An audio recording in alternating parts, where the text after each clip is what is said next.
everybody, tonight we are debating whether or not Christianity is true, and we are starting right now.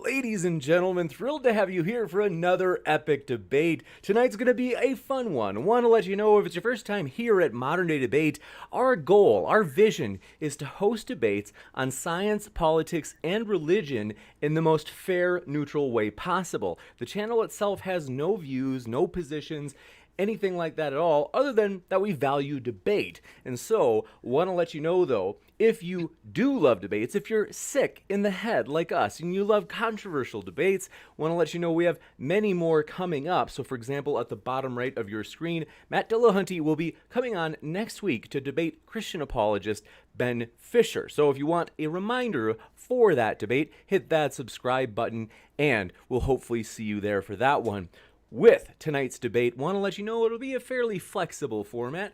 So we're going to have the affirmative, namely Cliffe and Stuart will be going first. They'll have about 12 minutes divided amongst each other that they can use for their opening. Then the same for our atheist friends, and then we'll go into 50 to 60 minutes of open dialogue, and then Q&A from you. So if you happen to have any questions, feel free to fire them into the live chat. If you tag me with @ModernDayDebate, makes it easier for me to get every question in that Q&A list. Super chat is also an option, in which case it'll bump your question to the top of the list and also give you the opportunity to make a comment if you'd like to do that instead. So with that, I want to ask that you be your regular friendly selves. We are very honored to have our guests with us tonight, so I'm going to introduce them and give them a chance to share what you can find at their link, which is in the description already, folks. So if you would like to hear more from our speakers, you can find those links down below. We'll start with Cliffe and Stuart. Thanks, the father-son duo, the team. That is, this, you could say, folks, this is an interesting kind of, you could say, rivalry where basically our guests, Cliffe and Stuart, debated TJump and Aron, I think it was maybe about a month ago, and that was an epic debate on whether or not there's an immaterial soul. And in that debate, the challenge came up to debate whether or not Christianity is true. And so they are back. We're thrilled to have you guys back. Thanks so much, Cliffe and Stuart. If you'd like to share what people can find at your link in the description, thanks for being here, guys. Appreciate you, James. We just outside New York City, our YouTube link is Ask Cliffe or Give Me an Answer on YouTube. And there you'll just find a bunch of different debates. We have, I think, over 450 debates on college campuses. And we've also just started debates on YouTube channel with British intellectuals, many atheist agnostics. So that's what you'll find there. Absolutely. We're thrilled to have you back. And with that, we'll kick it over to Tom, Jump, and Aron Raw. Thrilled to have you back as well, gentlemen. Tom, glad to see you again. It feels like it's been like 2 weeks. What can people expect to find at your link in the description? I do debates and conversations with professors and philosophers and academics from around the world on reasons to believe in a God, and flat Earth, pseudoscience, and all other kinds of topics. And you can find James OnlyFans on my Discord if you're interested.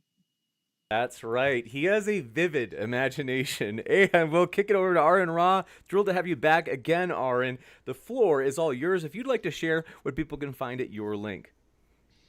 Well, I do some science education and also secular activism, and these are trying times for secular activists, especially with the new, the new Supreme Court justice who seemed completely unaware that there was a separation of church and state, and she still doesn't believe in it. So you can imagine how busy I am. You can reach me at patreon.com/ARONRA. I do this full time, and I need all the help I can get. So if you can donate, please do. You got it. Thanks so much. All four of you gentlemen, thrilled to have you here. And with that, we will kick it into the opening statements. So Cliffe and Stuart, I have the timer set over here for about 12 minutes. The floor is all yours. James, thank you so much. Is Christianity true? I would never put my faith in Christianity. Christianity has been used to justify the Crusades, witch burning. Christianity has a horrible history in many ways. But Jesus Christ is totally different. Now, the question is, really, is Jesus Christ true? Is he reliable? Many people today say, no, truth does not exist. Objective truth does not exist. Well, that is a truth claim in itself. It's self-contradictory. If you're going to tell me that objective truth does not exist, I'm going to say to you, well, you just made a truth claim, a truth statement. Obviously, truth exists. By truth, we mean reality. We live in reality, or we choose to not live in reality.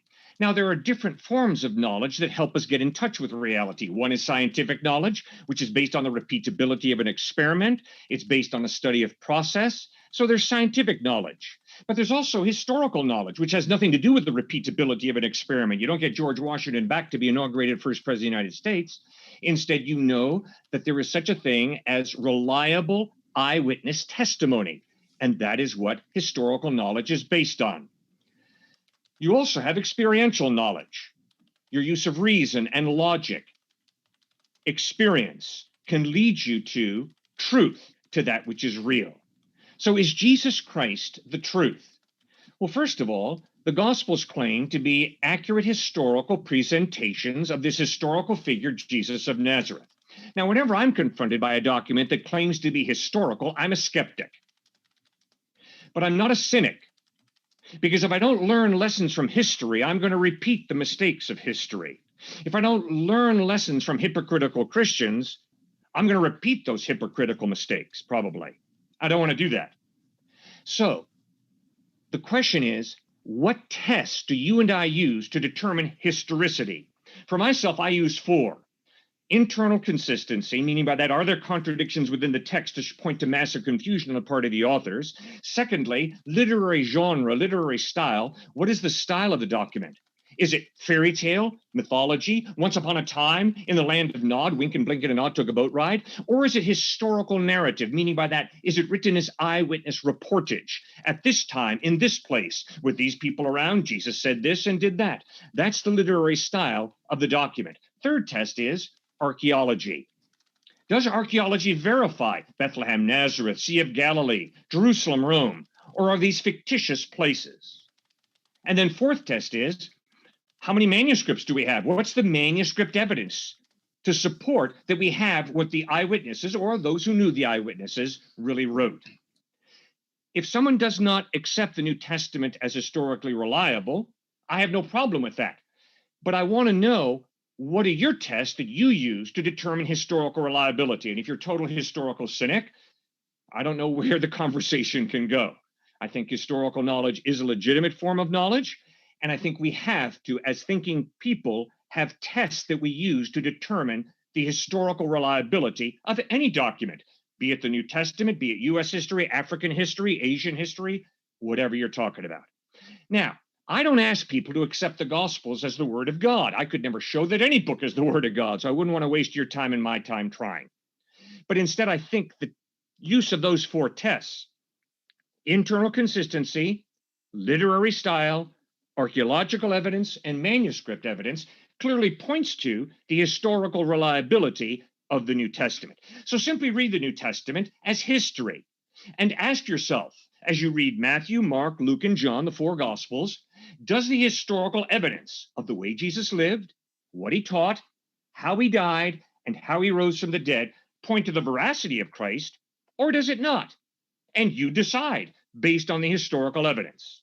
For myself, when I read about how Jesus taught, I'm blown out of the water. Robert Coles, professor emeritus at Harvard University, points out all the teachings on ethics over the past 2,000 years are simply footnotes to the Sermon on the Mount.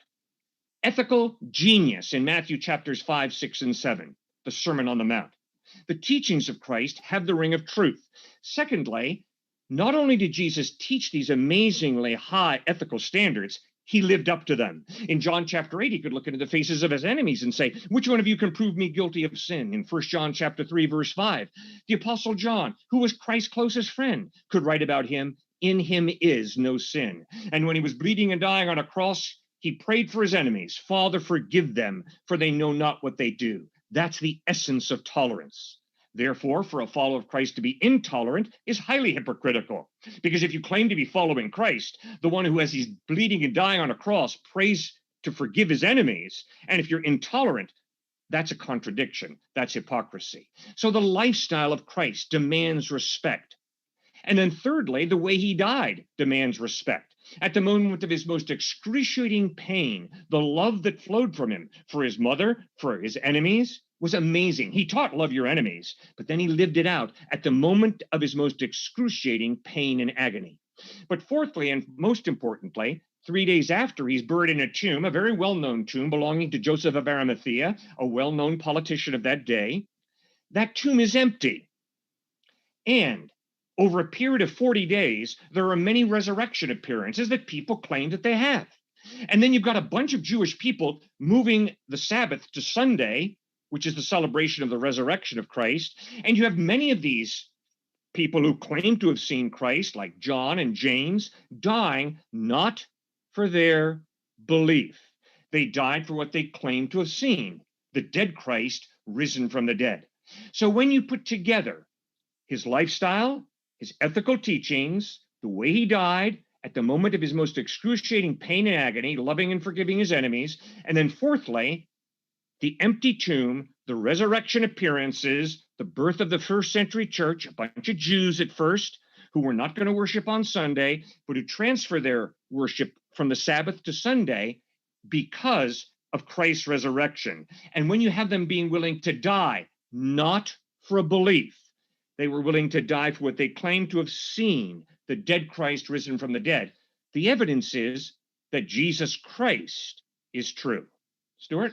When I assess a worldview, so something like Christianity, I assess it hopefully not just with my rationale, my reasoning, my intellect, but instead as a whole person. I'm made up of not just chemicals, but I'm also made up of more than that, intangibles. Things like love, things like a respect and honor for beauty, things like forgiveness, sacrifice, virtues, you name it. I assess based off of, does this make emotional sense, this worldview? Does it make cultural sense, psychological, relational, and also does it make rational? So it's potentially very attractive, and I hope we don't fall into simply buying into the reasonable intellectual side of giving the case of whether Christianity is reasonable or not, because I think Christianity we have to take wholesale, understanding the whole person, that we are complex individuals. That's why I accept Christianity as a worldview, as rational. If we were just here to talk about the reason and the intellect, I don't think Christianity would really stand up. It wouldn't stack up. I don't think any worldview truly would. So with that, I think atheism has some tremendous holes, which when I was checking out atheism and especially agnosticism, I saw these holes and it pushed me more towards the rationality of the Christian faith. Now, one of those figures in college for me was Nietzsche. Friedrich Nietzsche, the ghost at the atheist feast, we could call it, was the one who talked about how if you believe that there is no God, God is dead, then you better be willing to live with the ramifications, to be honest. And if you are living for human rights, for love, for sacrifice, for helping the poor, then you are simply calling yourself an atheist when you are a Christian.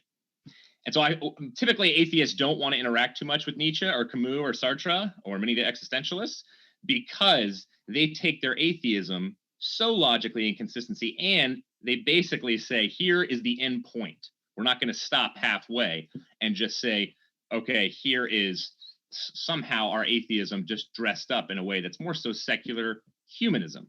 It's more so, and that has problems too for me because it steals from Christianity. And most of my atheist friends have totally acknowledged that in an understanding of humanism. Secondly, the defective father theory. My atheist friends do not like when I bring this up, but I did not bring it up. Sigmund Freud did when he talked about how typically atheists, not all atheists, he may have been alluding to all atheists. He said atheists were those who often had fathers who were absent or died early on in their lives or adolescence, a little bit later. And so I looked a little bit into this kind of study of Freud's, and it's interesting how there were 350 members of the American Association for the Advancement of Atheism that were interviewed with the intent of understanding the possible causes and the reasons for the atheistic belief. More than 90% were men, not surprising. 78% of atheists in the US are white males. But of these 320 men, almost all of them report having lost a parent during childhood or had poor relationships with one or both parents.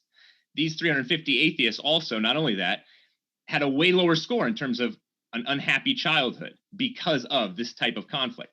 Now, why do I bring that up? I don't necessarily see, it's the I got to be careful, obviously, with the correlation causation fallacy. So I'm not saying that every atheist has this problem, but I am saying when I have conversations with college students and professors on university campuses, so often if I ask a question like, if Christianity were rational, true, would you believe in it? Many will say, no, I wouldn't. And I say, oh, wow, but it's true. Why wouldn't you believe in it? Because of their emotional resistance, their anger towards the idea of Christianity, of Christ, of a God who supposedly is asking them for authorship, rulership over their entire lives. So there's the emotional side that you have to deal with, you have to struggle with. Langdon Gilkey is a big hero of mine. He was at Harvard. I think he was at Harvard about 40 years ago. And he went into a prisoner of war camp in China. And he was a secular humanist in China. And basically, he went into this prisoner of war camp. There was zero space in this prisoner of war camp. And there were a lot of people, he went in as a secular humanist, saying, based off of reason, rationality alone, and the goodness of humankind, we are going to be able to figure this thing out and get through it together. Just loving each other. Clearly, that did not happen, Gilkey said. He ended up becoming a theist, ditched his secular humanism because he saw the intractable fallenness and sinful nature of human beings. Rationality was not able to help people in that camp live out lives of cohesion to get through the camp. Thanks, James. Thank you very much. We will kick it over to our non-theist friends as well now. So I've got the timer reset for 12 minutes. The floor is all yours, gentlemen. Okay, so the topic today is Christianity true? And the best evidence we have for Christianity, I guess, would be the Bible. And so we're questioning, is the Bible a reliable source of evidence? And if we're going based off of the consensus of historians, the answer is no. The Bible consists of not eyewitness testimony at all. It's accounts written 20, 30, 40, 70 years after the fact, which is incredibly unreliable just based off the time frame. But even if we assume they were eyewitness testimonies written the exact moment it happened, it would still not be reliable. Eyewitness testimony is a form of conceptual evidence, so it can only justify conceptual conclusions. Like, for example, if I said, I'm imagining a unicorn, it would be reasonable to believe me because that is a conceptual conclusion about something in my head. But if I told you I saw a unicorn, like a real living, breathing unicorn, it would be unreasonable to believe me at all. This is opposed to something like if I said I saw a dog, that would be reasonable to believe me. The difference between these two claims is that dogs have an implicit empirical basis. There's lots of scientific evidence we have for dogs, their DNA, taxonomy, phylogeny, genetic makeup, what they're allergic to, how to train them. We have lots and lots of empirical evidence of dogs implicit in the word dog that I just haven't mentioned directly, whereas we have none of that in the case of unicorns. Therefore, it's reasonable to believe me if I told you I saw a dog because of the combination of two different types of evidence, the conceptual evidence of my testimony in addition to the empirical evidence that is implicit in the statement. The reason it's not reasonable to believe I saw a unicorn is because the only evidence is my conceptual testimony, which is unreliable.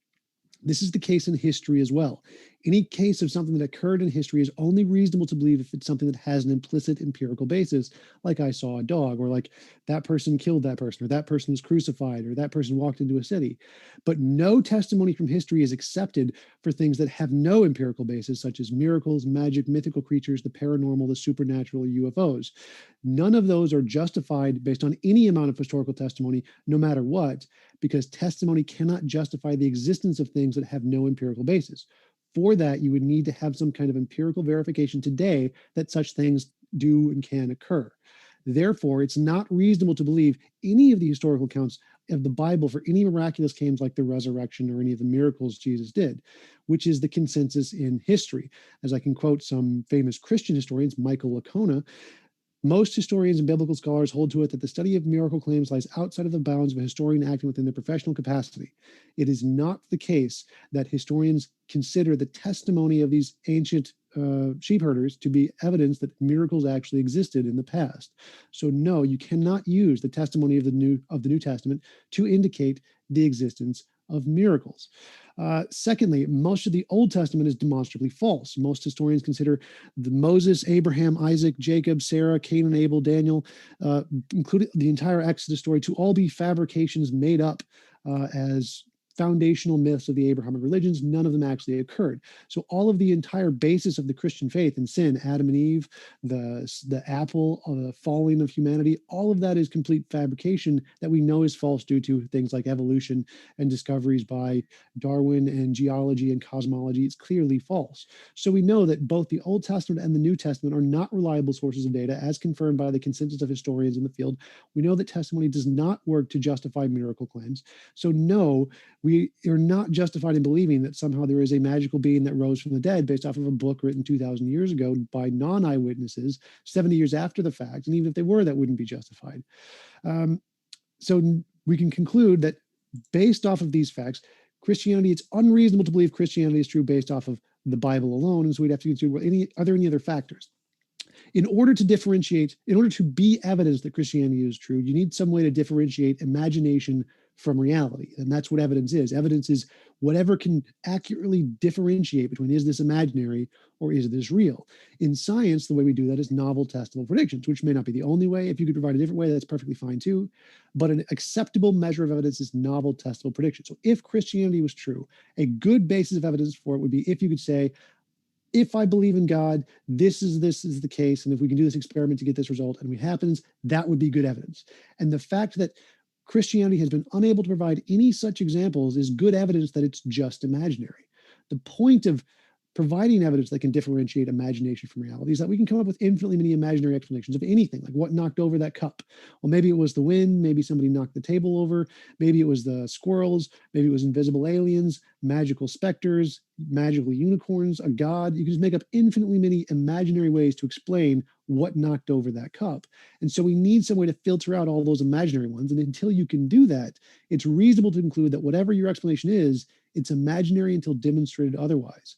So until theists can provide a way to differentiate imagination from reality, then it's reasonable to conclude that their explanation is purely imaginary and nothing but something come up with in their heads. I guess it's my turn to jump in at this point. All right. Well, at first I wanted to say that I had a good relationship with both of my parents, as I think most other atheists did. Matt Dillahunty and Seth Andrews did, both of them, and most of the other atheists I've ever known. The Christians in this debate appear to be arguing against imaginary atheists, making arguments I've never heard any atheist make. And I've spoken at dozens of atheist conferences around the world, so I'm very surprised to hear some of these things. For example, I would say that objective truth definitely does exist, and I can't even imagine an atheist saying otherwise. The truth is what the facts are, not whatever else we might rather pretend instead. And facts are objectively verifiable by definition, so truth would be as well. And the Gospels, as TJump said, are hardly reliable as historically accurate. They constantly contradict each other. I mean, who owned the land that Judas died on? You know, and with what money did they buy it? Whoever bought it? Because Judas died. There's so many different options there. And Jesus died both before and after the Passover. He was born in two different places, raised in two different places. He was born both before the death of Herod and after the census of Quirinus, which was a decade later. And so there's many aspects of the story of Jesus and the character of Jesus were obviously adapted to, like, appropriate John the Baptist's following and some other people's following. And that's why his history was fudged a little bit, so that Jesus has much the same childhood as Moses did, who also was adopted his bit of childhood from Sargon of Akkad. You know, they all just kind of like repeat these same stories. And I remember a meeting with a high priest of a Wicca coven who said that his patron deity was Dionysus. And he read the story of how Dionysus turned springs of water, so that the springs of the earth bring forth wine instead of water. It's a much better trick than the Penn and Teller thing, where you just pour water into a jug and pour wine out. Any magician can do that, but it's a much better trick to have the springs of the earth bring forth wine.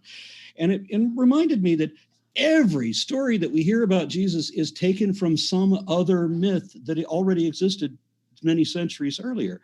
Dionysus, Prometheus, and a number of others.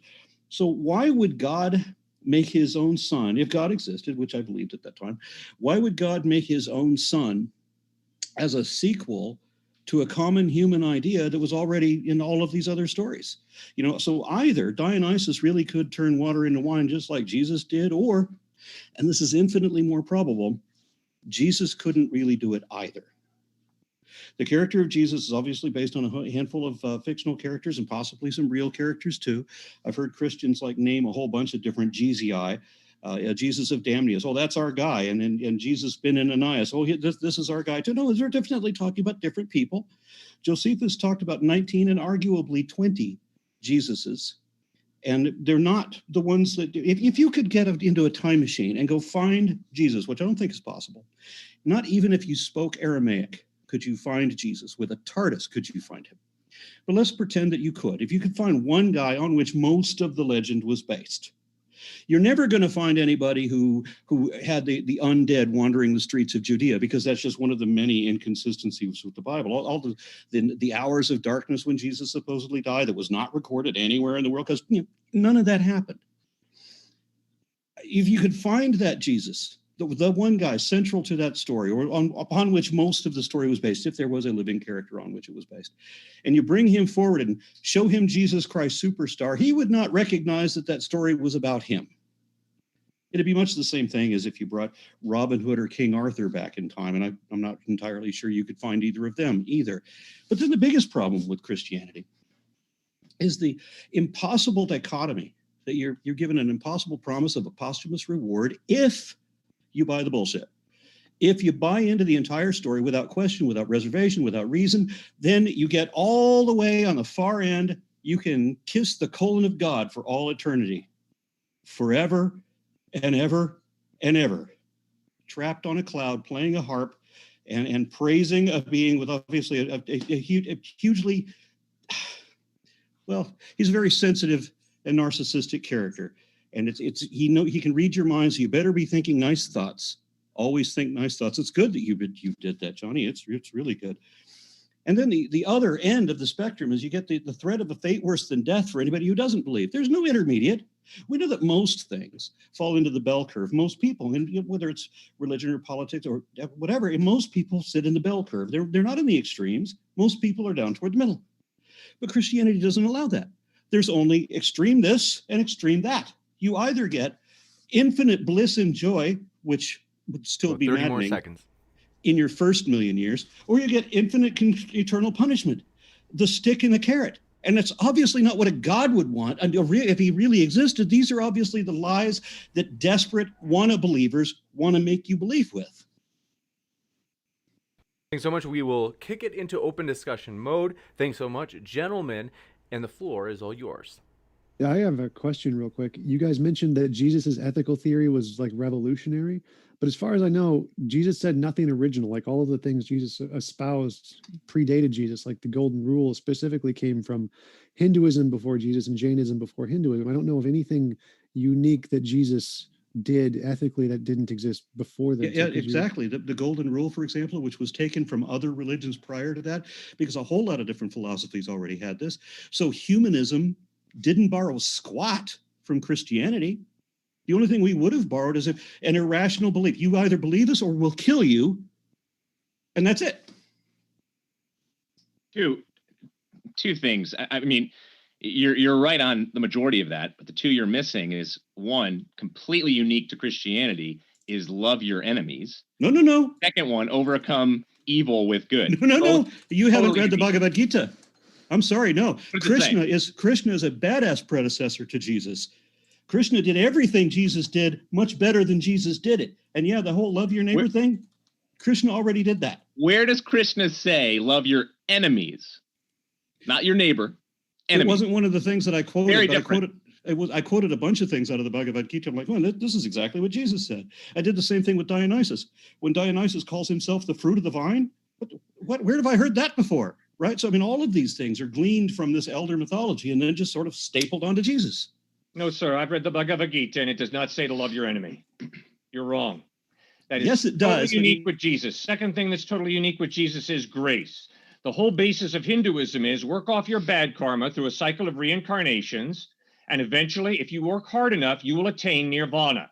But that's Jesus not at all. Christ That's says you not will in the never Bhagavad attain Gita. heaven by your own works. It But is a that's not gift in the from Bhagavad God. Gita. That's the Bhagavad- grace of God versus religion, which is based on works. That's a radical contradiction. But the Bhagavad Gita does not talk about that. The Bhagavad Gita instead talks about fulfilling your caste role, which is why you're supposed to go to war with your own family and friends, because it doesn't matter that you kill these bodies because they're just going to come back again. So you're not able to kill anybody permanently.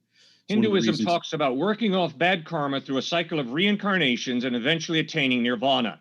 Jesus Christ says you can never work your way to heaven. It is a gift that God gives you by grace. By grace. And what does that mean?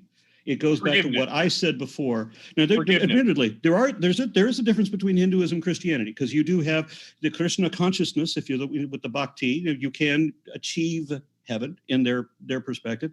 And with Christianity, it's just you believe what I say because I said so without question, and then you get the reward. And that's it. No, that's not fair. That's so dishonest, it's scary. How is it dishonest? I don't say things that are dishonest. That's why I'm not a believer. You are misrepresenting Jesus Christ.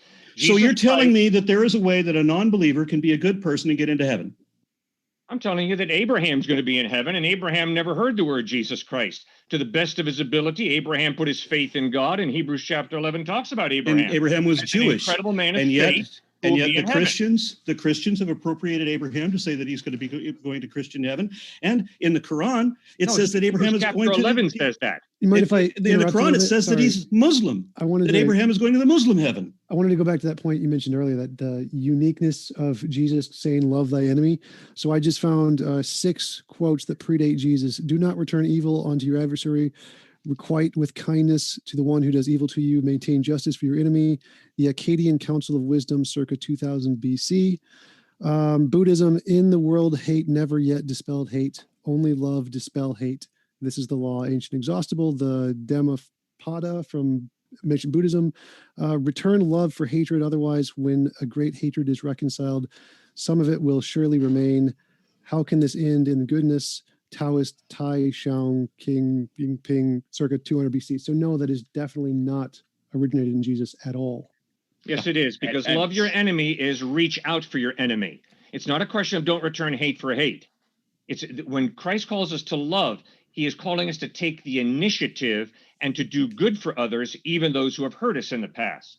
Okay, not the Samaritans, because they're just dogs, and they don't get to hear the scripture, because you guys are only going to be delivering to the Jews, not to the Samaritans or the Gentiles. What's the parable of the Good Samaritan?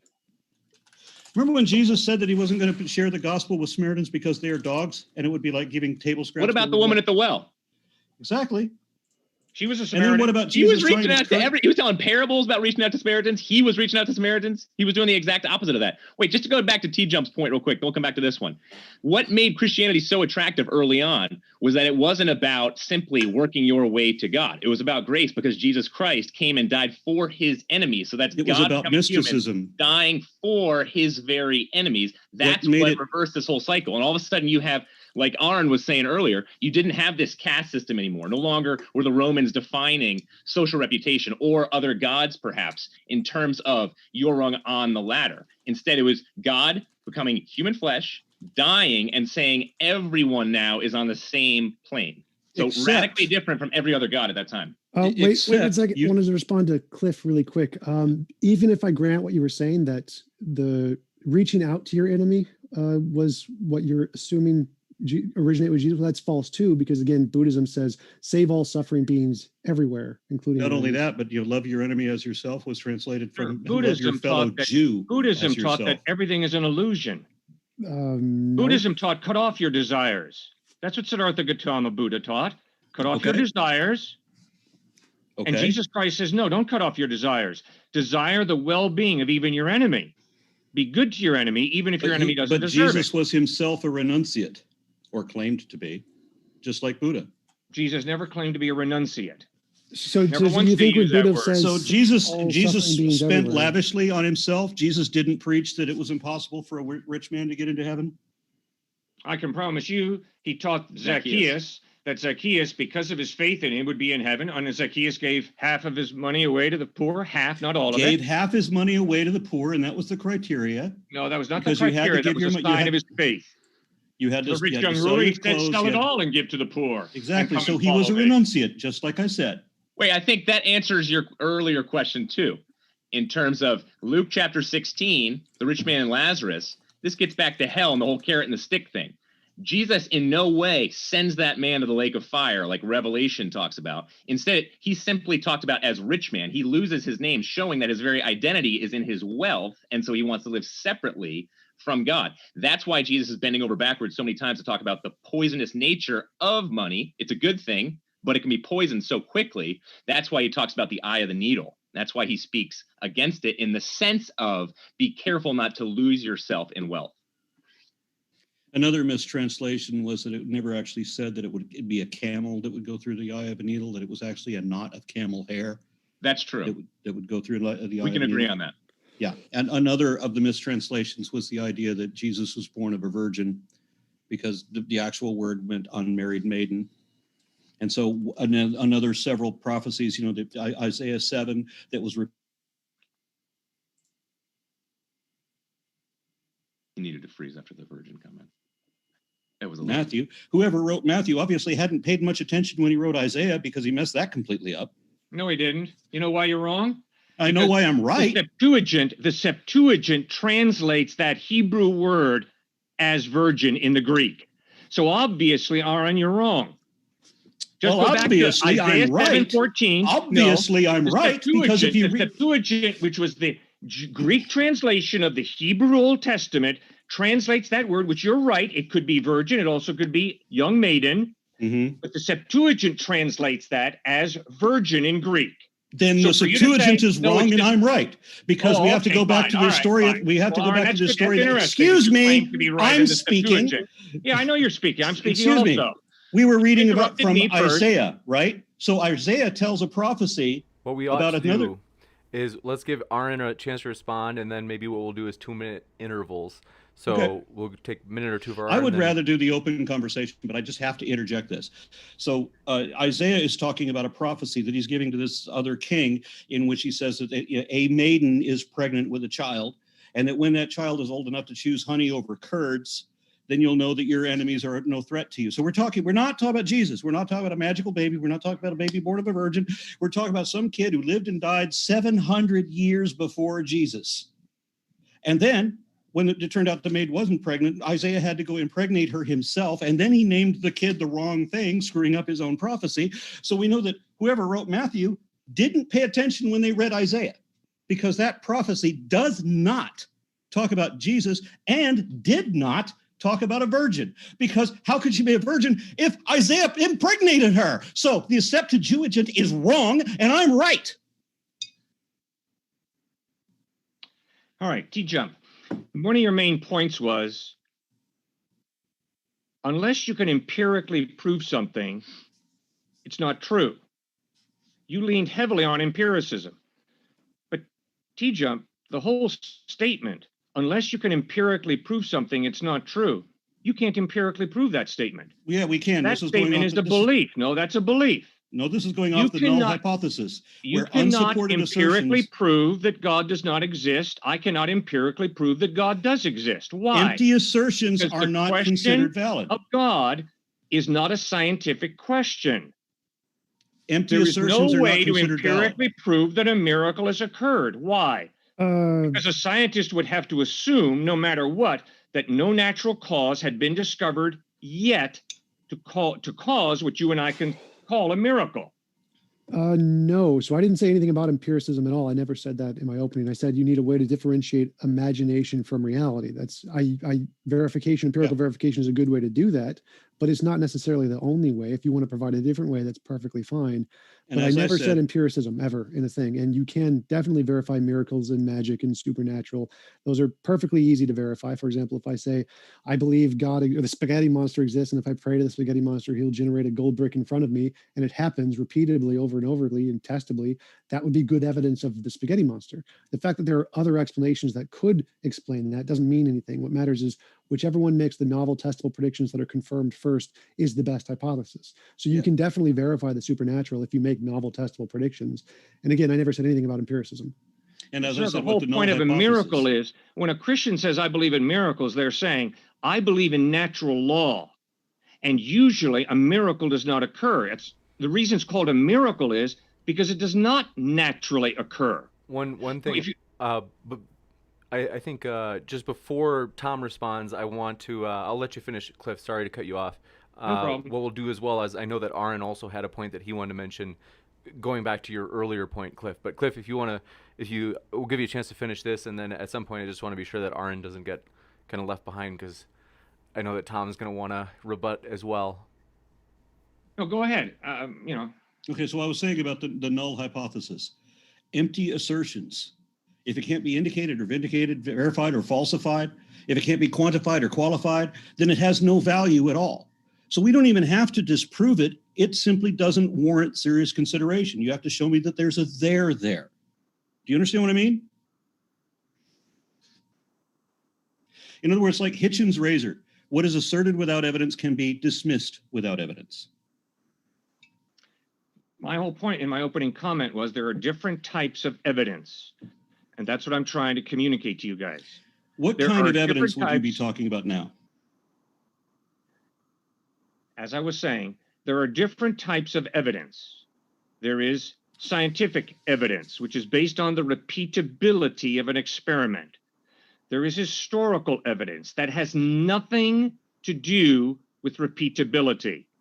You do not repeat World War II. You do Granted. not repeat the Civil War. I grant the Historical difference knowledge between... has nothing to do with repeatability, with verifying it in a lab, or having it repeated in an experiment. I It's grant impossible. the difference So between historical evidence and scientific evidence. there is also experiential evidence. I have a memory of yesterday, what I did yesterday. I cannot. Sorry, but subjective... I cannot prove to you that my memory of yesterday is accurate. But I can examine myself, examine my memory, and come to the conclusion that indeed this did happen yesterday. I think You can Aron, come to just that conclusion, Aron, but if you can't demonstrate it one at sec.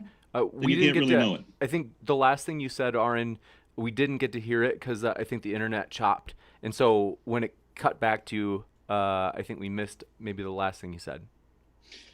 I don't remember what the last thing was. I mean, No problem. What were we talking about? So, I don't know.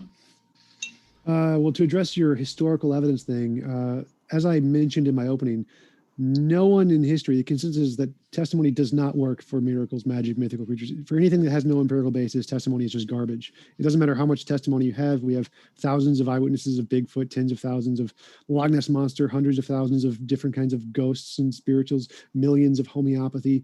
There's tens of millions of certain kinds of like Hindu miracles. Like, testimony is not evidence of miracles or magic or mythical creatures or paranormal or the supernatural or UFOs, which is the case not only in history, but also in courtrooms. Courtrooms throw out any cases that these things are brought up in as the cause of anything.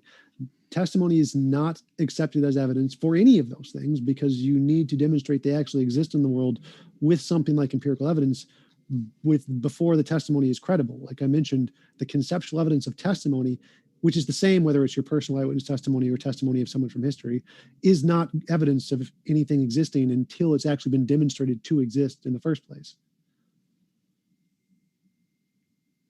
So you're okay, based off his point though, in terms of your naturalistic philosophy, you're still going to say that God could never have punched a hole through space and time. His son being born here could have gone about not only creating miracles like the feeding of the 5,000. I mean, back to the scriptural, the reliability of the Gospels. How could the feeding of the 5,000, if there were that many people around who were non-believers, how could that ever have gotten off the ground? That's an excellent point. I'm glad you brought that one up, because if you noticed that when you have that exact same story occur twice with the same people in attendance both times, and they're equally amazed both times, it's not like you didn't just see Jesus do this already 2 chapters ago. He's doing it again. So what? I mean, it's the same thing he did before, but they're completely amazed about it because this is the way these stories made by storytellers are appropriated. They're taken from other people and they're put together. And sometimes they're put in twice. So in the Christian tradition, those are 2 separate happenings. Yes, Those the are 2 historical separate consensus. cases. The historical consensus is that it's fake. It didn't happen at all. It's just a made-up story written down by people who it didn't happen. But what about oral tradition and oral testimony? Does it have just as much weight today as it did back then? No. No. If somebody tells me that they've, and I've had people tell me this, that they've encountered demons and stuff like that, that their testimony has absolutely no bearing whatsoever. We need something. I mean, if you had something where it was realistically possible, at least, then eyewitness testimony would be the least reliable form of evidence. But in this case, it's not a form of evidence. You need something more. In worlds where magic exists, there are people who can demonstrate that. Obi-Wan, Gandalf, Spock, and Hermione will be able to demonstrate that they can do what they think they can do. And even if science couldn't explain it, we can prove that it happened. We can prove that Spock did the mind meld thing. There's no other way that could have worked. We don't know how he did it, but he did it reliably every time in a lab. He's able to do it. So that's real. But the sad thing is, with Christianity, with faith healing, with any kind of supernatural anything, no kind of variability at all. It's completely indistinguishable from the imaginary because that's what it is. My experience of reality is that love is the most important thing and experience I have. Love is not empirical. It's not based on empiricism. It's not based on science. Yes, it's not based on molecules. Yes, it is. Based on a free decision to care for somebody. No, it isn't. That love that I experienced is powerful. That love shows me that there is an immaterial reality that cannot be measured in the bottom of a test tube or by a ruler. Because it isn't real. And that love is very real. And that love shows me that there is more to reality than just neurons and microbes. No, you're jumping to an assumption. A free, autonomous being who can choose to freely love. Now, when I experience that, what that shows me is there's more to reality than just the immaterial. There's a transcendent being. Now, science has nothing to say whether there's a transcendent being or not. Science deals with a natural phenomenon, that which is observable, that which is measurable. You can't measure love. You can't measure God, because God is an immaterial being who is the creator, who is transcendent, who is above and outside of the universe. It's similar to when you read a book, although you can begin to learn something about the author, the book should point you to the author and should point you to a rational mind who wrote this excellent book. Similarly, when I experience love, when I experience order and design, although that's not God, pantheism is not the way we go. Instead, it points us to a lover, an intelligent mind, some type of God. And then when you've got Jesus Christ claiming to be God in human form, he dies, is buried, and rises from the dead. The evidence is you can trust him to reveal God accurately. Except that he never said that. And nothing you just said is true. I mean, well, there's some caveats here. Love does exist, yeah, but it's not a choice. Who we love and what we love is not our choice. It's just something that happens to us. Right? This is just a result of our chemistry, for example. It is because of our evolution as a social animal that we have a natural compassion for our family, friends, and fellows. It is measurable. It is chemical. It is entirely material. And I'm sorry that you leapt to completely unfounded conclusions for no damned reason with no justification whatsoever. My life. I'm sorry, what? My life. What about your life? My life is proof that love is real. I don't have to love my enemy. In We're fact, not contesting that love is real. And then I have chosen to forgive my enemy at other times. You and I agree that love is real.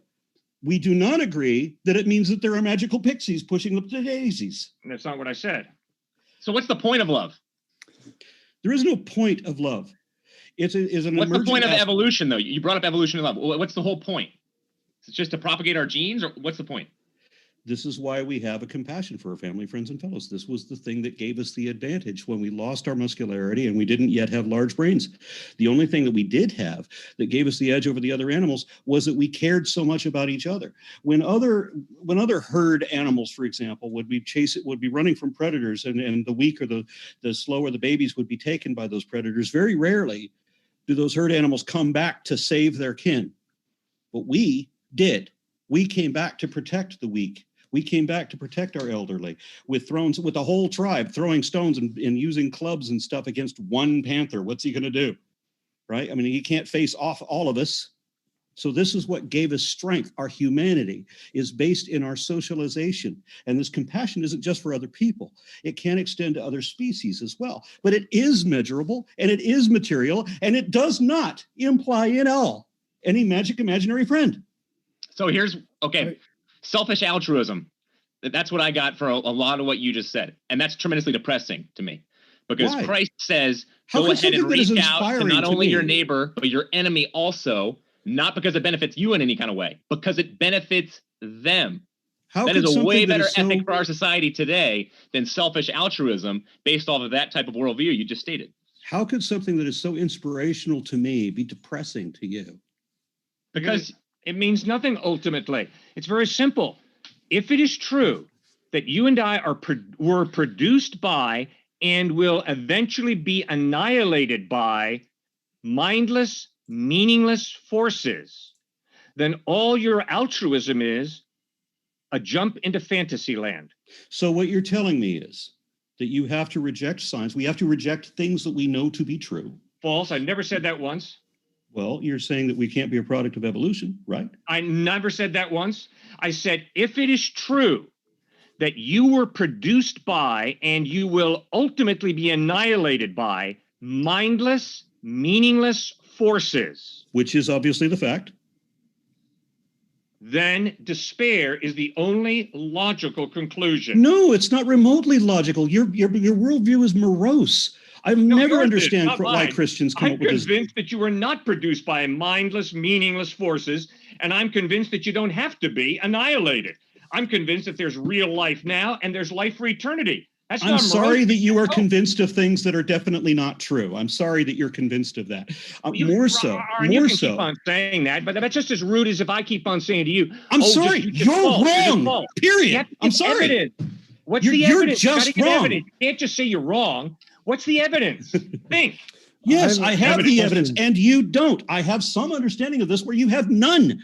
You No, just keep Aaron, making these assertions of things that don't when make you any say sense. you're wrong, you have to give a better picture, a better answer that has more evidence. You can't just say it's wrong and act I like did that give settles evidence. it. You didn't. You said you were convinced of these incredible things without any evidence whatsoever, but you're convinced by them. I can give evidence for everything that convinces me. I have the evidence. You're telling No, me you I don't. don't. I do. No, well, give What it I to me. said was worse than you believing things that are not evidently nor even possibly true. And both of those statements are demonstrably correct. It's not evidently true. It's not even possibly true, because there's no precedent or parallel or verified phenomenon indicating that any such possibility exists. You've got Give nothing. me the No evidence. possibility, no evidence. I'd like to do that. I'd like to give you some of the evidence. So, for Good. example, I Go, can quote Julian Mussolino, who's a cognitive scientist, who says the vast majority of people in his field, cognitive science, neurology, biology, they all conclude that there is no soul and that the brain is purely material. And so you're saying that all of the experts in all the relevant fields are wrong because feelings? That seems to be what you're saying. And it seems like if I can shock your brain and cause you to feel love for anyone I particularly choose, would that prove you wrong? Because it's clearly just a material thing I'm sticking in your head and a material interaction with the brain that causes you to feel love. Doesn't that prove that love is purely physical? No, because my experience, my life, and I'm convinced your life, you know very well that although you have a physical body and you can have bad moods due to chemical imbalances in your body, you can be depressed, you can be schizophrenic, you can be paranoid because of chemical imbalances in your body, which are very real, they're not made up, that if you're not subject to those chemical imbalances, that you have a free will. You choose to love or to hate. You choose to be apathetic or to love. That's my experience of everyday life. I'm convinced, Aron, that you don't have to be faithful to your wife. I don't have to be faithful to my wife. You can be unfaithful. I can be unfaithful. We don't have to be faithful to our wives. We have a will, a free will. Well, you asked But for you the evidence don't, there. because you're a Christian, and that's not possible for a Christian to have free will. Your belief in prophecy denies you that. You can't have a free will. If you cannot surprise God, who made up his prophecies like thousands of years ago, supposedly, and so all of these interactions for all these different generations of all these different people down through time, nothing can change this prophecy, then you don't have any free will. You can't surprise God. God already knows what you're going to do before you're going to do it. He already knows what you're going to pray for before you pray for it, so why bother praying? Well, You don't have free will. You can't. It's very simple. Prayer is not the way to get the cosmic bellboy to fetch your bags and put a Mercedes in your driveway. Rather, prayer is an experiment in intimacy with God. No, It's not the way to twist God's arm and get what you want. That's crass manipulation. No, that's not what prayer is. exercising growing intimacy with God, love with God, or a spiritual relationship with God. No. It's not a way to get your bidding done by the No, that's not what double. prayer is. You know, Prayer is of course talking to your imaginary friend until you believe he's listening to you. No, it is not. That's exactly what it is. That's what every prayer to every religion Not is. what Why I is do. it that every Maybe that's religion what you do when you prays? pray. It's not what I'm doing when I pray. What about the Muslims when they pray? What about the Buddhists? The Hindus? Great example. What about when they pray? Yeah, what about it? They have a personal relationship with their God who appears before them and talks with them. No, they audibly, do not. That is not visibly. respecting the Upanishads. That's not respecting the Bhagavad Gita. Yeah, well, it's respecting Hinduism George Harrison. teaches that everything is part of God. They don't have a relationship with a separate being, God. They Everything do is have a part of God. relationship. If you respect the Upanishads and if you respect the Bhagavad Gita, you know very well they do not claim to have a personal relationship with God. I know very Separate well. being who's God. I know very well that some Hindus do proclaim to have a personal relationship with God. Specifically, Fine, but that's not out of the Vedas and Upanishads or Bhagavad Gita. Actually, that's it their is. own whatever. I just spoke to a Hare Krishna several times. I've worked with the channel of them, and they do literally just quote the Bhagavad Gita, specifically saying, "Here is where if you say the Hare Krishna mantra, you can have a personal relationship with the God who will specifically speak to you." So they do say that. But I wanted to bring up your other Who is point God, earlier. TJump, for them? It's 330 million deities. Come on. you Who is God for them? It You gotta doesn't matter understand the which one. hierarchy. They have a personal relationship, so it proves you. No, I was just at a Hindu temple. That's false. I was No, just that's at a not Hindu temple false. because a That's Hindu not family false. came to my church thinking that non-denominational meant interfaith. And so they said, please come to our Hindu temple. So I went there. I was there with the pouring of the milk on all the statues and sticking the fruit in the mouths and then having a food fight. I was there for it all. And then they had to play these songs for literally, when it's their new year, they have to play a song the same way for 48 hours. And if they mess up with one single note, they have to start over. Okay, Which what branch? is that saying right there? It's saying Which it's branch? all based on rituals. And again, getting back to Aron's earlier point, grace versus works righteousness. And Okay, so you're that is telling us that is a gigantic divide. And all of Aron's points and indictments towards the character of the Christian God is always based off of his response to fundamentalist Christians who do base their theology on works righteousness. That's why they have the pride, the tremendous ego and judgmentalism, the self-righteousness. That's why they're saying you have to do X, Y, and Z in order to work to God, in order to get to heaven, because it's all stick. Okay, so I can just so that's who you're fighting against. I can just quote the Buddhist saints. To develop love, saints have stressed forming a close personal relationship with Krishna through Brahma. Yes, you can develop a close personal yes, relationship. and it depends. When you say you go to a Hindu temple and they do read the something teaching different, of Buddha. Buddha never once talked about God. He was agnostic. Yes, he Siddhartha did. Gautama Buddha was agnostic. Read the teachings of Buddha. Buddha did not talk about God once. Yes, he did. No, he didn't. Yes, he did, because he said whether the gods exist or not is irrelevant. Well, okay, fine. So he did talk about God. All right, in that sense. He never talked about God being real who we could have a relationship with. He was totally agnostic. Remember what I said earlier about Jesus having the legends of John the Baptist appropriated onto Jesus, so that John the Baptist now, in a sense, has to baptize Jesus to tell his followers that now you will follow Jesus instead, and how the Muslims then appropriated Jesus too, so that people want to come, pilgrims come to Islam. Jesus has to refer them to Muhammad. You aware of this? No. Jesus referring them to Muhammad? Yes. Because Jesus still exists in Islam. He never died. Heaven. Right. On earth. No, Jesus is not on earth according to the Quran. In Islam. And I just according said. to the Quran, which is what Islam is based on, Jesus is not on earth. He ascended to heaven. Jesus is still on earth. He was never crucified. He's still alive. Never crucified. He ascended to heaven, Aaron. You're right. He wasn't crucified because God. And he went about. He lived in a house on earth for many centuries after his death, where he would go out every day and still heal people. So when pilgrims, specifically from Zoroastrian faith, would come seeking the truth of God, they would come to Jesus because they were told that Jesus was great.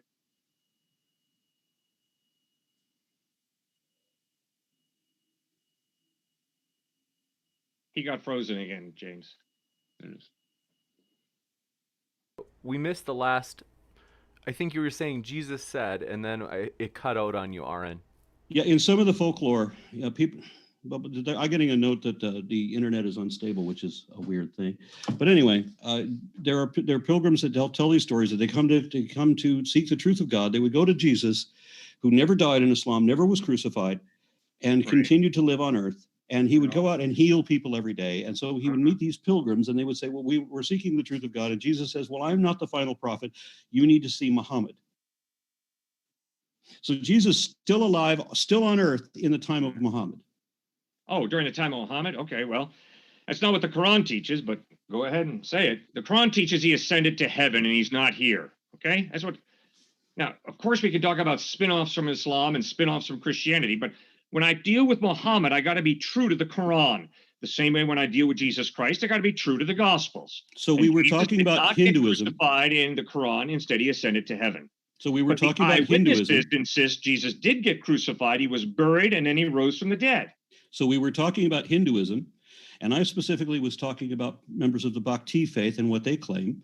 And then you guys went to a Hindu temple, which I'm guessing was not Bhakti. I'm guessing maybe it was Vaishnavites or Brahmin. I don't know. But when you say that you went to a Hindu temple and it was different than what this other group is, well, how do you know that you didn't go to the Hindu version of the Pentecostals versus the Seventh-day Adventists? You know, there are differences. Yeah, so Hinduism, denomination, yeah. You read the Vedas and Upanishads. You don't let a Hindu tell you what Hinduism is. You go to the source document. What? The Vedas, you don't let the believer. You don't let the believer. Don't let a Christian tell you who Christ is. Hold on. And don't let a Muslim terrorist tell you what Islam is. Go to the Quran and learn about Islam. Talk to an Amish Christian. I got to say something. I was raised by a Mormon family. And I thought it was really interesting. I never identified as Mormon, but people would ask me, what is your religion? I would say, well, my family is Mormon. And then they would start telling me what Mormons believe, as if I wouldn't know, if I were Mormon, what I believe, right? So I got to see the Christian bigotry about Baptists telling me what Mormons believe. When I would invite them in, hey, you want to come tell my mother that she believes these things? They wouldn't, because they know she doesn't believe those things. You know, if you want to know what a Mormon believes, probably you ought to ask a Mormon. Don't ask a Baptist, because they don't know shit. Aron, Jesus Christ loves you, not because I say he doesn't, because he Jesus isn't real. Christ loves you because he said he loves you. Jesus it's not Christ because of what I said. Exist. It's what Jesus said. Jesus and when I investigate Muhammad, I'm going to have the intellectual honesty and open-mindedness to read the source document, the Quran. I don't learn about Muhammad from some terrorist who flies a jet into the World Trade Center. Do you think I don't learn about Hinduism. You think I learned about Muhammad from a terrorist? Perverts Hinduism. I go to the Vedas and Upanishads and Bhagavad Gita and I learn about Hinduism. It's that simple. And that's what I did. So you somehow got the weird ass impression that I learned Quran from a terrorist? No, that was not my point, Aron. Come on. Well, your point is you're full of shit. That's what your point is. All right, okay. I'm reading the Quran. But Jesus still loves you, Aron, okay? Folklore. Jesus really loves you, and he gave his life for you, bud. And for you to reject him because of some Mormon or Baptist, come on, man. Be open-minded. Read the Gospels. Find out what Jesus said. I already read the Gospels. I already saw that Jesus didn't say those things. It's a fictional character. Maybe one more topic before we go into Q&A. Is there anything that we didn't get to cover that everybody was hoping, or one person was hoping to cover? Cliffe said that if you present an alternative hypothesis, you're supposed to present one with better evidence. And I think I just did that. So we have neurological, cognitive science, all of the experts in all of the fields show that we can demonstrate love as a physical process in the brain, which can be turned off or turned on by electrodes, purely chemical process, nothing more than that. That seems to be a far better hypothesis supported by better evidence. And the counter evidence he said is, well, his feelings, like his personal experience of love, he thinks is evidence that's non-physical, even though any neurologist could just go in and turn it off anytime they want in the brain. Somehow his personal experience is better evidence than the evidence of all the experts in all the fields doing all of the research, I think.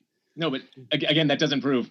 It's simply, you find meaning in love. You find meaning in beauty. When Aron listens to Led Zeppelin, he finds great meaning in music. It's not just like, if you keep thinking about, oh, this is just, if you look at electrodes, or you just look at the oxytocin, just look at the dopamine, I mean, that's going to depress you because it's all reductionistic. Trust me, if you are married to a woman, you say, I do. There's a big part of free will in saying I do. When I do marital counseling with a lot of broken couples, when they come in, there's a decision to make. Am I going to go ahead and continue to respect and honor the commitment and covenant I made? or by my free will and based off of my, perhaps if it's just chemicals anyway, I'm just going to walk out the door and go sleep with somebody else. That's ultimately, it's all about your experience at the end of the day, because you can't test for love. You can't get it in the test tube, TJump. That's why so many neuroscientists, for example, the neuroscientist who wrote When Breath Becomes Air, that bestseller from 2 years ago, on his deathbed, he said, neuroscientifically, you cannot prove love, sacrifice, human rights, so many things that jive with the human experience and how the world works today. That's why I'm becoming a Christian. Oh my His God, personal you just told me feelings that don't there's really- some guy made a Intangibles. deathbed confession. Intangibles. No, it wasn't deathbed. But that's why he's becoming Christian on his deathbed. He was definitely not directly on his Do deathbed. you expect me to He had believe? cancer. Do you expect me to cancer. believe that horse shit? I don't care. Go if he read the did book say that. yourself. Wait, I don't care if he did say that. He wrote a book after he died? You answer. It was for you. Anybody can write a book and write anything they want in a book. It's not published in a journal. All of the published academic peer-reviewed journals show, love is purely a chemical process. There's no evidence of the soul. Everyone in the field accepts that as the consensus field in every academic field. Like, there is no evidence of the soul. TJump, the answer is very simple. It's the following. The declaration that you are making that science is the only arbiter of truth is not a scientific finding. Okay, but I never said that. Is a belief. Yes, your whole argument is neuroscience shows it's not even a belief. that all of love is simply a chemical. So what you're holding on to, all of love is the chemical. The rest of declaration what you said is wrong. that science is the only arbiter of truth. Again, I never said that. That is not a scientific finding. We didn't say the that. whole argument, TJump, right from the first time I met you was, unless it's scientifically shown, then it's not true. No, Cliff, that's not ever what I said. Explain yourself. Cliff, what I said is science is evidence. Science is great evidence. It works. I never said it's the only evidence. You could find other evidence that's perfectly fine. If you have another method that's better than science, fantastic. Please show me. I would love to see it. Right now, I don't know of any. You don't go on a scientific date, TJump. Yeah, I do. You don't love someone based on science. You don't love someone based on hormones. Yes, now, that's involved in it. Yeah, you do. It's involved. But you make judgments of your instincts, don't you? You have a bunch of different, at least for speaking for myself, I got a bunch of different instincts. Can I help what I find to attractive? Forgive, to seek revenge, to cut a person off at the knees. Seek revenge? Yes, I have that instinct. Are you still so primitive that you're seeking revenge? I have that instinct. I definitely do. I have the instinct to seek revenge. That's very sad. All right. Well, good. I'm glad that you never struggle with hatred and revenge, Aron. I think that's most being commendable. so religiously self-righteous, Aron. Well, I mean, Cliff, it seems like what you're saying is you have feelings and you think that your feelings are better than the scientific evidence. Like, that is clearly false. My life. No, my experience of love, my experience of self-reflection, which does not support your argument at all, of saying no to certain instincts and saying yes to other instincts, shows that there is a me that is above the chemicals and above the instincts and is making a choice between which instincts to follow. So it doesn't show that. It's your experience. You think that your personal experience is better than the scientific evidence from all of the different fields. No, I'm saying I don't agree with the belief that science is the only arbiter of truth. I never said that. It's not a belief. I'm saying you have experience, TJump, not just me. Yes. I think if you look at your experience honestly, you'll have to admit I have different instincts that pull me in different directions. Sure. I have to choose which instinct to follow. I have to say that I've always only ever looked at my experience and the things that I believe honestly, and I doubt if you ever have. So I don't like the way that you're alleging that if you look at it honestly, I am always there. Wait. When are you going to join me in that? Can I guess, though? Can I guess? I think you were turned off to faith early on based off of religious hypocrisy in the church, and that TJump was turned off early on based off of unanswered prayer. Am I right? I was actually turned off to faith because it's inherently dishonest. So unbiased rationale. Unbiased rationale. You're going to look me honestly in the face and tell me you were turned off based off of unreasonable intellectual evidence. I was turned off of faith for the exact reason I just gave you. You wouldn't get so angry. You wouldn't get so angry if that was the truth. I get angry because I hate lies. And that's what you're doing right now. So I got turned off to faith because it is the most dishonest and inherently deceptive position it is possible to have. It's no way to find the truth about anything, but it's a great way to stay wrong forever and never know it. You have beliefs in faith presuppositions when it comes to Why in the world do you live I for don't human have rights? faith. Why do you sacrifice? These are all I beliefs. don't. You I cannot have prove them. beliefs, and they're You can't based on prove them. evidence. They're not based on faith. I don't have faith. So, okay, roll that one back. That didn't make any sense. Yeah, I don't have any faith or any presuppositions in my worldview Yeah. at all. Faith is a belief that is not based on Really? evidence. I don't believe anything without Empirically evidence. empirically prove to me that your reason puts you in touch with reality. Uh, Empirically prove to me that your reason puts you in touch with reality. you All don't right, need give to me any empirically- specific and I will. Wait, you don't need to empirically prove something for it not to be a presupposition. That's not how presuppositions work.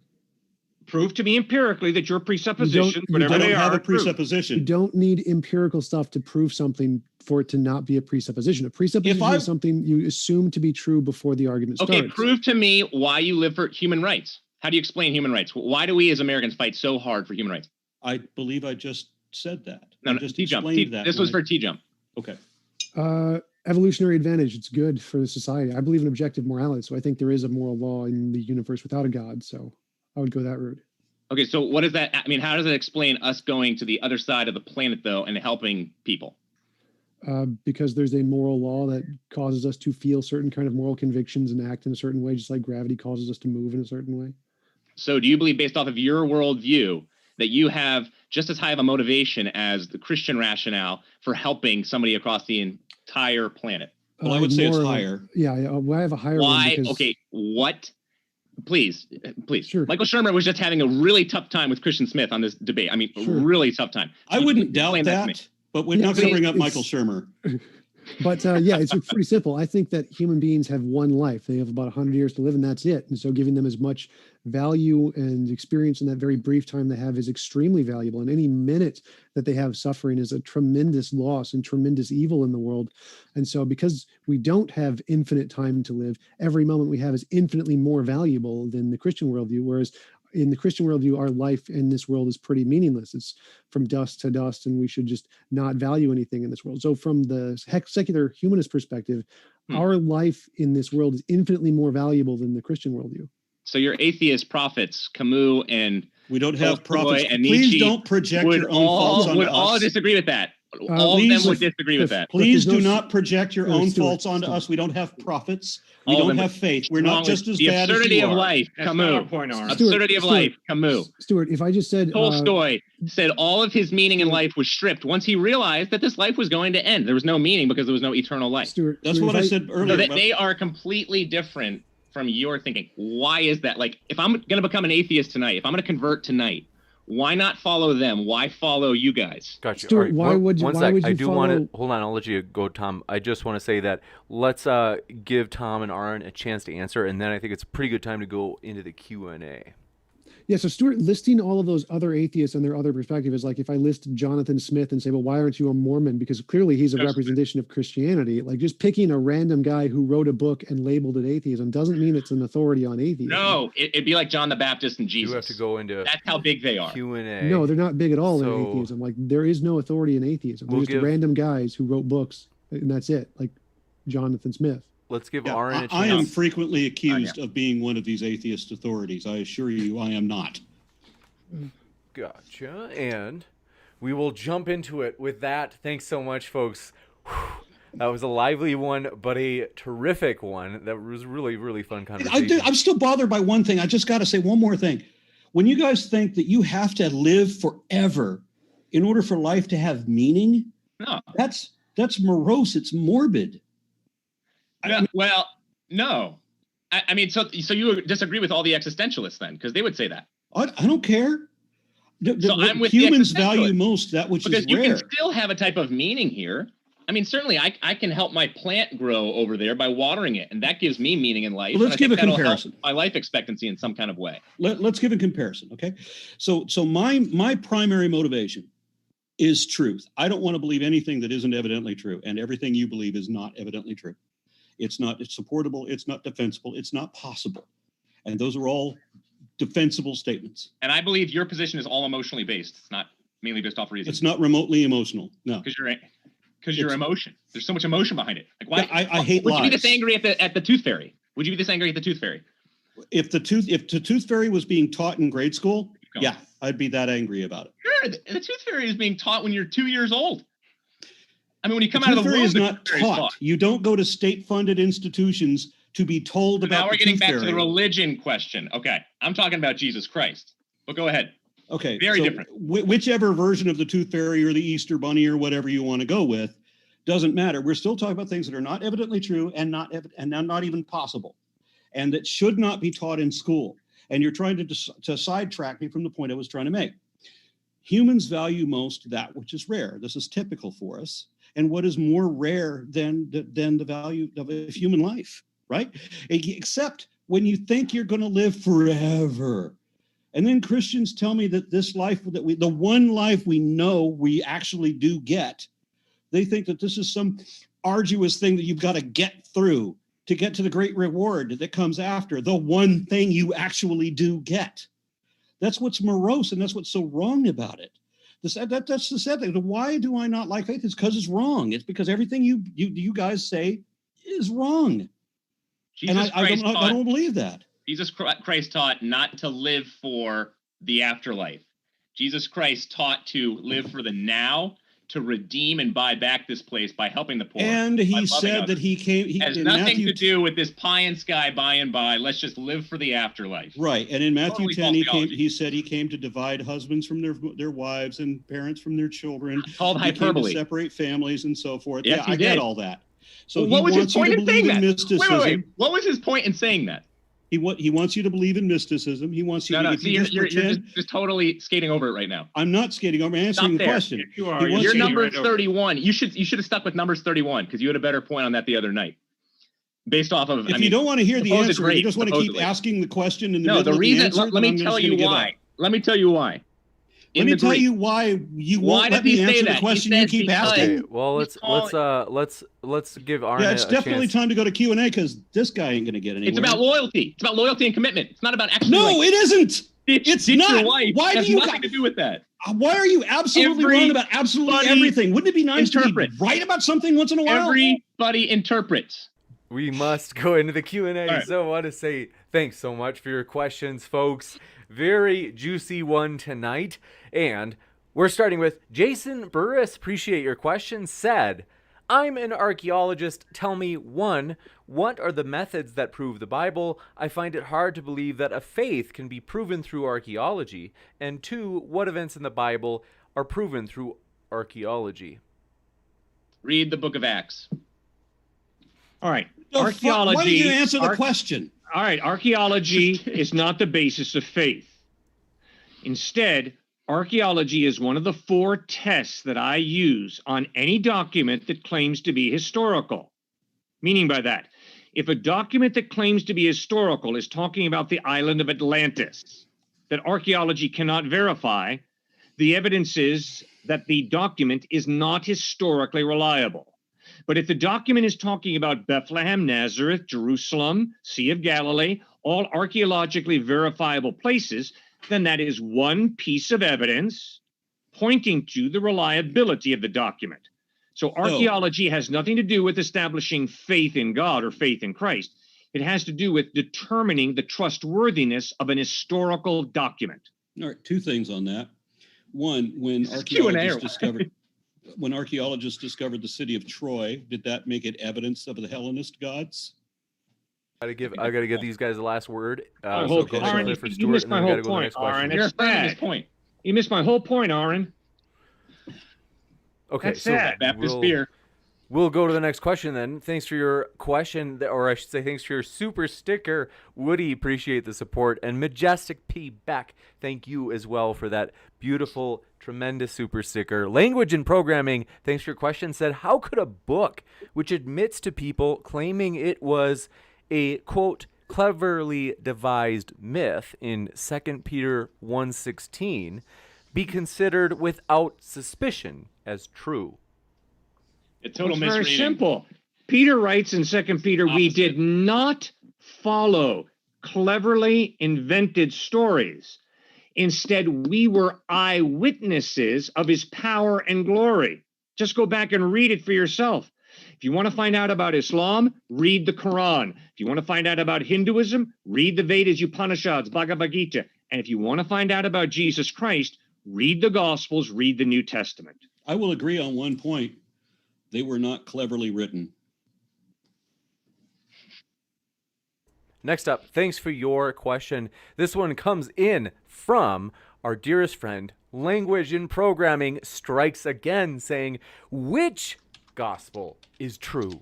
The Gospel of Mark ends at 16:9, where nobody told anybody about the resurrection, or Matthew and Luke. Those say the opposite. Mark has an empty tomb. You're right. The end of Mark chapter 16 is not in the earliest Greek manuscripts. That is why it's important to read in context. And when you read Matthew, Mark, Luke, and John, you have an empty tomb. You also have resurrection appearances, different resurrection appearances in Matthew, Luke, and John. But you unequivocally have an empty tomb and resurrection appearances from the Gospels. Thanks. And Language and Programming, thanks for your other question, said, the life of Apollonius records the death and resurrection of Apollonius of Tyana. Many eyewitnesses saw this event. Is it true/reliable? Why or why not? Because Apollonius was written about 200 to 300 years after his death by a guy named Philostratus, and there is absolutely no historical evidence that this really took place. Instead, this guy Philostratus writes about Apollinarius, and there's very, very little evidence that he's historically reliable. So once again, as I began my talk, you've got to determine what tests you use to determine historical reliability. And to try and take Philostratus to try and validate a guy who lived 200 to 300 years before him with no other eyewitness testimony, you're hanging by a very thin thread. That brings up a point I wanted to ask, and I don't know when I can fit it in. So I'm wondering if after we do the Q&A, I would love to ask the believers a couple of questions. We can, let's see, we'll keep firing through, and then we can definitely get to those at maybe like a breakup in these questions, because we've got a lot. MILF's Porch, thank you for your question, said, where is the sacrifices when you know you are going to go to heaven and then resurrect 3 days after? Hell would be the securities. Let's see. I think they're saying, like, how is Jesus really sacrificing if he knows, like, that he's going to come back and that he would be in heaven? You're right. Hard question. It begins with, who is Jesus? Is he really the eternal pre-existent God who is transcendent above the universe, who humbles himself, becomes a human being, lives this sinless life, suffers, and then bleeds and dies on a cross so that you and I could be forgiven and have eternal life? If you're going to call that a non-sacrifice, I'm afraid that's a very sad position. Obviously, he sacrificed incredibly. Now, did he sacrifice as much as you would like him to die and go to hell and stay in hell? No, he didn't do that. He's God, but he's God in human form who suffers, bleeds, and dies on a cross in order to forgive us and give us eternal life. Tremendous sacrifice. It shows that he took I got to throw something else in there too. Jesus never said he was God. Yes, he did. Oh boy. No, he didn't. Absolutely. He said that Jesus always only ever said that God was someone else, somewhere else, who knew things. I and the Father are one before. Yeah, Abraham and then he was, said in the same chapter, I have come that they may have eternal life. Yeah, in Your the sins same are chapter, forgiven. There's like 10 different ways he said it. There's like no ways he said that. He never said that he was God. He always only ever said that God was someone else, somewhere else, who knew things that Jesus didn't know. You just wanted to hear him could say do the things word that Jesus worship. didn't do. And when he said that he and the Father were Muslims one, make the same. I'm trying to think you're a Muslim. Meaning that they were the same mission, that they had the same purpose. He then, in the same chapter, then goes and talks to somebody who's not himself to ask, hey, can my disciples be one with you? Now you're getting into the Trinity. Excuse me, let me fucking finish. Can my disciples be one with you the same way I'm one with you? Which means that he wasn't one with him. Jesus did not ever say that he was God. Right, I'm going to give Cliffe and Stuart, hold on one second. Do not Justin, accuse hold on me one of second. dishonesty again. What I need to do is, lying. I hate to do this. So what we'll do is I'll kick it back to Cliffe and Stuart to have the last word, because the super chat was directed at them, and so I don't want to kind of gang up on them. So we'll give them the last word, then we go to the next one. Well, that sacrifice was tremendously important, obviously. Why? 3 days because in a of weekend resort that he owns? Judeo-Christian values are all based on that very So sacrifice. Jesus goes to hell for 3 days and he runs hell. So he basically went to one of his own Trump properties. Again, And that's so he based spent off the of weekend there. interpretation. And that's it. We have a lot of questions, and so I do have Yeah. to give Cliff and Stuart the last word, and we got to go to the next one. You guys Yep, feel good? that's it. Okay. Next up, David P. Neff, thanks for your super chat. Said, go Aron. You got a fan out there, Aron. And then Kyle Brosler, thanks for your question, said, let's see, I'd pay a bunch for another Aron versus Kent Hovind debate. I don't know if that's... I would really love that too, because I had too much fun with it, but I don't want to give that fraud any more attention. There are a handful of people in the NIFB who make videos about me just hoping that I will comment about them, especially that ginger twink who recently uploaded a video claiming that I lied and I admitted that I don't care what the truth is. No, that guy lies every time he breathes, and he's just trying to get attention. I'm not going to give any more attention to people from the NIFB. I'll work on convincing Aron, everybody. Okay? So, I don't know if it's going to happen. David P. Neff, thanks for your question, said, any good God would care more about our actions than beliefs. Question to Cliff, are people who never heard of Jesus burning in hell? I do not know how God is going to judge those who've never heard about Christ, because Christ never answered the question. But he does make 5 points that apply to your excellent question. First point, nobody's going to hell because they didn't hear about Christ. The only reason people go to hell is because they choose to live their lives separate from God, and on the day of judgment, God grants their request, and they'll spend eternity separate from him.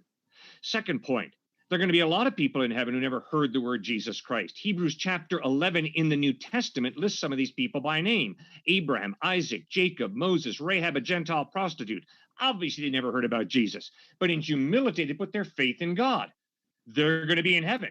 Next point, the only reason they're going to be in heaven is because of Christ's death on a cross as a sacrifice for their wrongdoing. Abraham was a sinner. Sarah knew that for sure. So did Hagar and Ishmael. We're all sinners. I'm a sinner. And Christ died on a cross to pay the penalty for our sin, to forgive us and give us eternal life. Next up, thanks so much for your question. Experiments in prebiotic chemistry said, let's see, is it more moral to allow evil and suffering or to intervene to stop it if the police don't care about the free will of a potential murderer? Then why should an omnipotent God care? Who's that for, James? I think that's for you guys. Well, I mean, it gets after the whole, he gives us free will, grants us free will. Yes, he is omniscient, omnipotent, all-loving, but this place is messed up based off Genesis 3. There's tremendous brokenness, and I think all about, again, this whole conversation tonight is really about experience.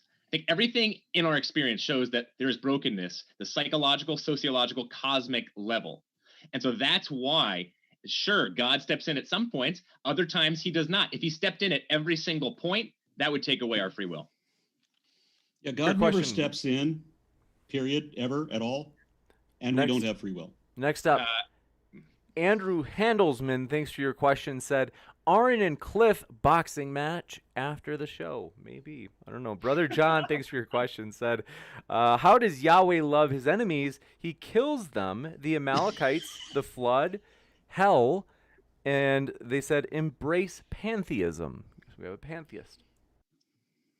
So this is an easy one. Most likely that is a white suburban guy bringing up that very issue, if I had to guess. And it's so easy for us white suburban men to say that because we are in a culture that is very different from the A&E culture, ancient Near East culture. Don't forget, the Amalekites, the Canaanites, all these kites were most likely always just raping their women, pillaging. They were also doing child sacrifices all the time. I mean, if you walked into an ISIS camp and you saw all the things that were going on in the ISIS camp, I mean, after Caitlin Mueller and all these other things that we've heard about, would you not want some type of judgment at some point? I mean, God gives the Amalekites 400 years to repent.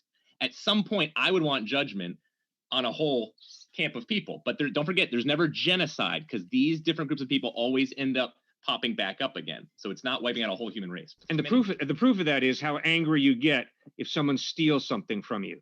The proof of that is how incredibly effective your locks are and your cybersecurity. You know very well that if someone rips you off, you cry out justice. This was wrong, and I do not want this to happen again. Gotcha. Thanks for your question. Mark Reed said, Cliff, if experience is good evidence, then why wouldn't all religions be true, even if they all contradict one another? Because you and I have to be skeptical and very self-analytical and self-critical when it comes to experience. My experience is that I'm not very smart, to be honest with you. In fact, I'm probably the dumbest guy on the screen that you see right now. But when it comes to rationalizing what I want to do, when it comes to justifying whatever I want to do, I turn downright brilliant. And so experience is important to look at. And to tell you the truth, I'm embarrassed about what I have done at times. I'm also very grateful for what I've done at other times. I'm this weird mixture of good and evil. And that's exactly what Jesus Christ points out. We're all valuable because we're all created in the image of God. We all have tremendous capacity to do good. And we also have this warped fascination with evil. Alexander Solzhenitsyn put it this way. There's a line running through every human heart that separates good from evil. Thank you. And you cannot follow me unless you hate your brother and your mother and your husband. This is a question for you, Aron. Father, I hate to interrupt, but the Pi373, a critic this time, says, Aron, if you don't want to put out false teachings, don't speak as an authority on the Bible. Good thing I don't ever speak as an authority on the Bible. I don't, ever. Thank you. And then Zakus, thanks for your question, said, historical evidence can be repeatable, though. It can be corroborated through different sources. If they match, then it's more likely to be true. If they don't, it's more likely to be false. I think that's not really a question, but it's a good point to bring up that we only have one book that talks about the undead saints and the hours of darkness and all that. Like the other ones don't corroborate that because it never happened. Gotcha. Stupid whore energy is in the building. She says, surely Philo, a contemporary of Jesus and his apostles, would have heard about all those miracles happening and would have wrote about it. Why didn't he, Cliffe and Stuart? He was part of the conspiracy. Okay. I don't know why Philo didn't write about Jesus, but I do know that Josephus, the aristocrat and the Jewish historian, wrote about Jesus. I do know that two Romans historians named Tacitus and Suetonius wrote about Jesus. Again, don't qualify. I also know that a Syrian philosopher named Mara bar Serapion, a Syrian philosopher, he was a Stoic, wrote about Jesus. I do know that there are hostile references to Jesus in the Babylonian Talmud, which includes the Mishnah and the Gemara.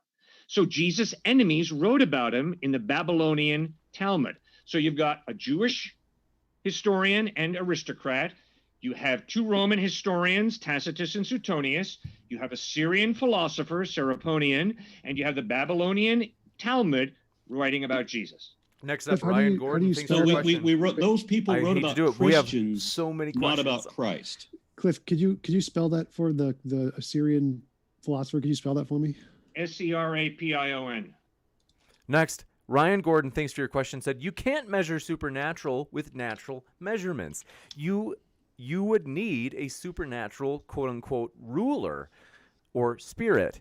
Can't measure 3D with only length and height.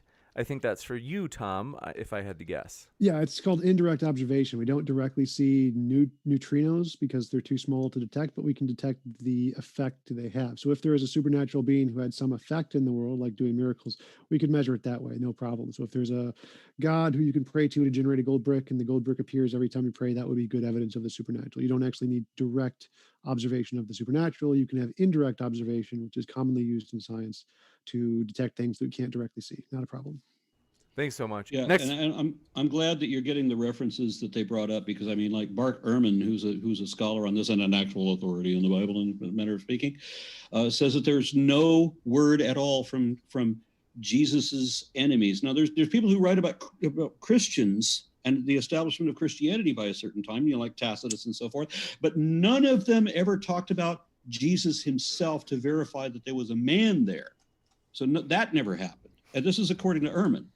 Gotcha. So I would like to there see. There were 15 sources externally within the first 100 years. I would like to see your refutation about that and read it for myself, because None of the experts seem to be aware of it. No, that was Bart. Next Sorry, up, what? That was Bart, I just said. Bart Ehrman. I didn't hear what you said. 15 external sources, he says, all within the 100 years, up to 100 AD. He said there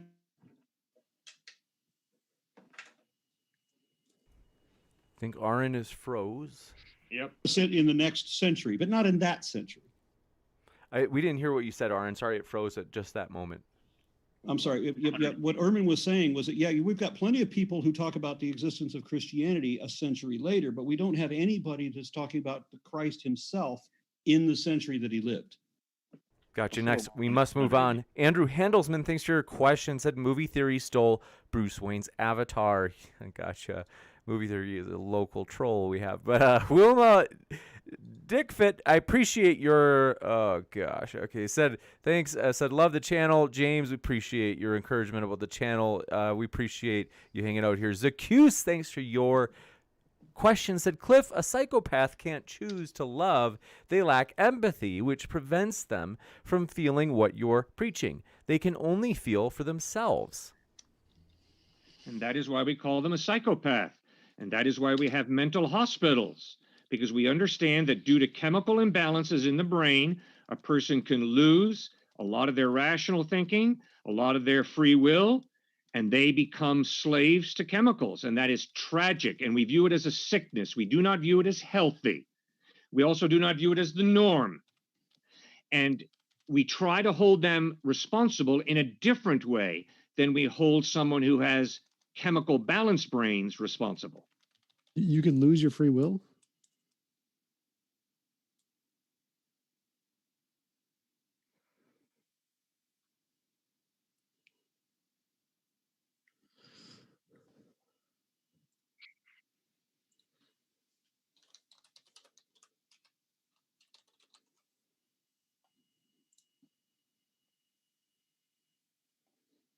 Simple. Aron, right? Wasn't that for Aron?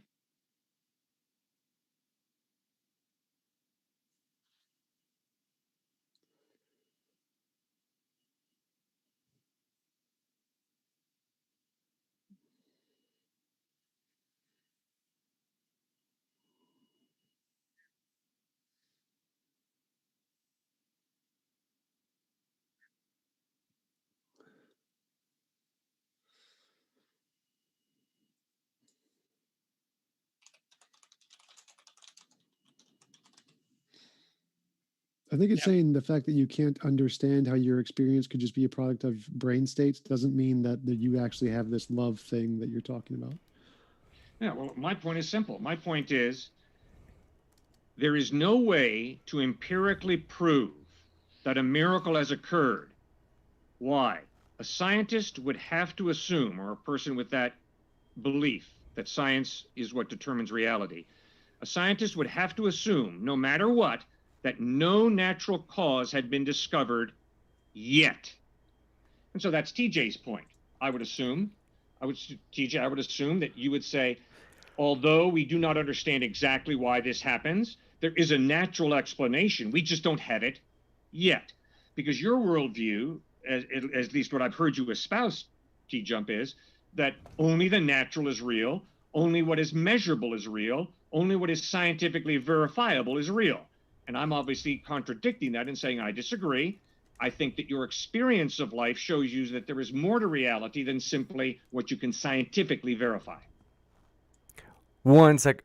Folks, if you want to let me know in the chat, so sorry. I accidentally left myself on mute in OBS. Let me know what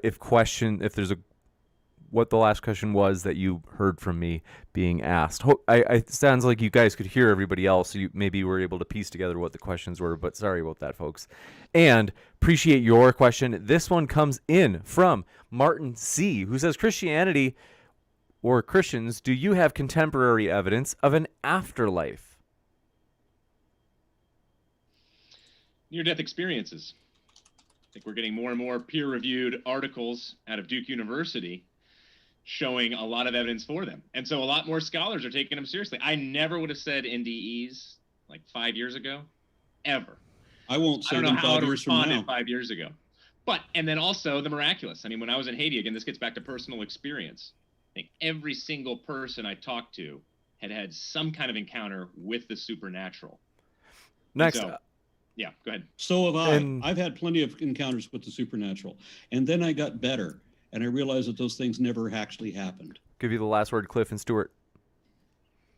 Yeah, I mean, okay, this gets back. Okay, well, I don't know if that was shrooms or what, because there's a whole, another piece of literature talking about how a lot of the Christians actually had serious hallucinogenic type issues, and yet they were still right on things. And that's more literature coming out. So, no, from a naturalistic perspective, Aron's exactly right. Next, Zakus, so sorry. Hold on a second if you're before we get to that, because when we did the first debate, we inspired the second debate, and now he's inspiring me to do another one. So we're talking about scientific evidence for the supernatural. Ooh, I think that's a valid debate. It probably should be a scientific debate. It probably should be in writing. That sounds juicy. All and these empty assertions that I know he can't really. Depends on we the beer must go to type the next being one. offered. We in experiments in prebiotic chemistry. So sorry if you didn't hear me read the super chat saying hi, Aron. Nice to talk to you, as well as Zacuse. Thank you for your question. Who, if you couldn't piece it together, your question was, Cliff, a psychopath can't choose to love. This is something that Cliff had already answered. So sorry about that, guys. I'm a rookie over here. Then Sphincter of Doom. I think you had heard that one. Folks, let me know if you didn't. That was the one on the inscrutability of experiences does not insulate conclusions drawn from that experience from scrutiny. And hopefully we're all caught up, because now we have Patriot University PhD who has a question saying, Aron Ra, have you finished watching Mr. Hoven's DVD series, and which one was your favorite of them? I have not watched any series that the convicted fraud, Mr. not Dr. Hovind, has ever We have made. to. Don't worry. I'll buy you a set, Aron. And then Dean Meadows. No, I won't watch it.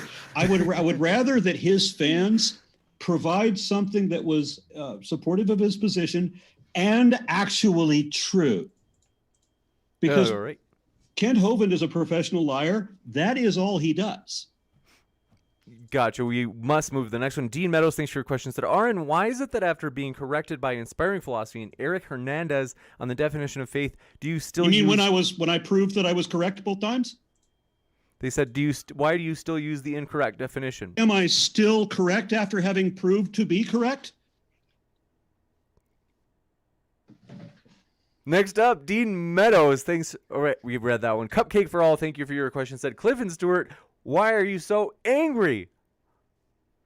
I hate lies.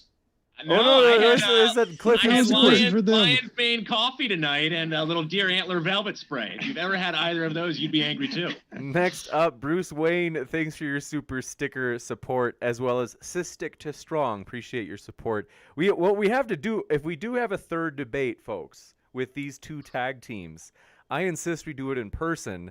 We can put your super chats to work, folks, as we could try to find a way to get all of our parties here in the same place. And so that's something I think would be especially fun. If we're going to be debating the scientific evidence of NDEs or whatever nonsense it was that they wanted to support, we have to have prior reference to whatever scientific peer-reviewed documents they're going to present, because we have to read them in advance and be able to understand and analyze them. Gotcha. So that's the big issue with debating creationism, on a stage, because people, as many times as happened to me, they will bring up, scientists have found, blood of dinosaurs in fossils. No, you go back and look at what the actual study is when you get a chance to read it. No, it doesn't say anything that you just said it did. Here's what it actually said. That's what over and over again happens with me. So we have to be able to read those things, those citations, before the debate.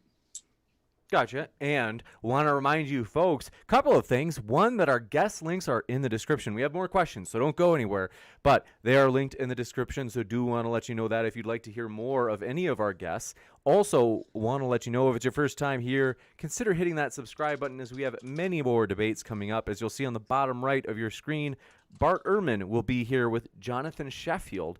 That is coming up just over 2 weeks from now. So that should be a juicy one. If you want a reminder, you know where that subscribe button is. And Gabriel K., thanks for your question. Let's see, said, for Cliffe and Stuart, if Jesus doesn't love you after all I do for making me laugh, I'm confused by that. But I think he's trolling. And Cystic to Strong, thanks for your questions, that for both, does annihilation theory make more sense given the canon of Scripture? What convicts you that they originally taught a literal hell? Thanks. Yes, annihilationism is a position that many followers of Christ have embraced over the past 2,000 years based on different passages in Scripture, including Matthew, where Jesus says, do not be afraid of the one who can kill the body but not the soul. Rather be afraid of the one who can destroy both soul and body in hell. And the point is destruction. So that is why annihilation has been embraced by many followers of Christ over the past 2,000 years.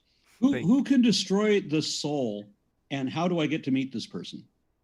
Oh, you're going to meet him one day, Aron. It's called the return of Christ and the day of judgment. But he loves you, Aron, and I'm praying that. But I want my soul destroyed because your heaven would be a horrible damnation, and I want to be spared from it.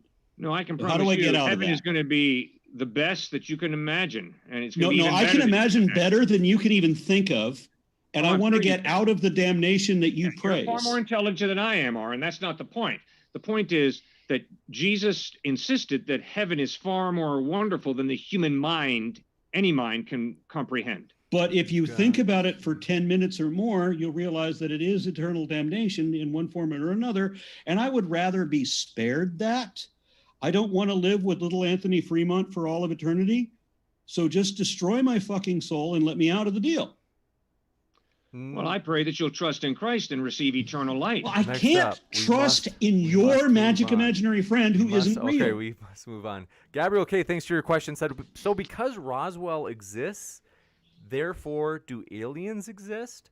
I think they're saying that with the argument of Archaeology. the New Testament documents citing certain places that were real historical places.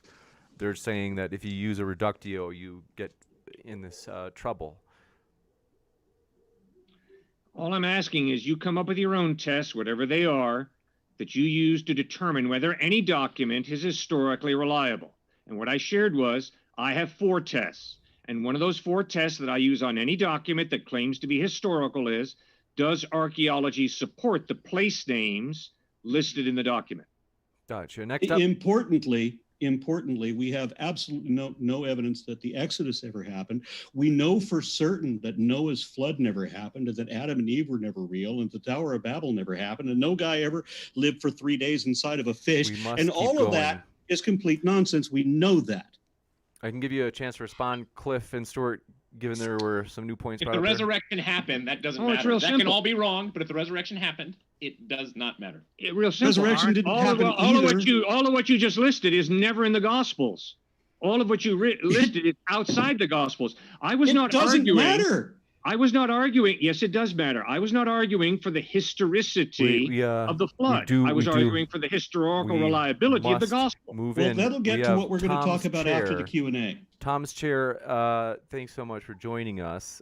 You look so comfortable under Tom right there on screen. Says, the Bible is just another religious story from a very religious time and place. Is that a question? All right. That's real simple. The reason you, as a thinking human being, should read the New Testament Gospels is because the civilization that you live in has been more profoundly influenced by Jesus Christ than by any other person. So if you're an intellectual, if you're someone who's interested in thinking through, why is the culture that I'm living in the way it is, you've got to read the person who influenced your culture more than anyone, Jesus Christ, to figure out, is he a liar or is he reliable? Next up, or Jason was he not Burris. even real? Jason which Burris, is the your apparent question. thing. Next up says, answer Aron's question, does the finding of Troy give evidence to Hellenistic faith? It's kind of like the Roswell question. Our point has never been that archaeology is a reason to believe and to have faith.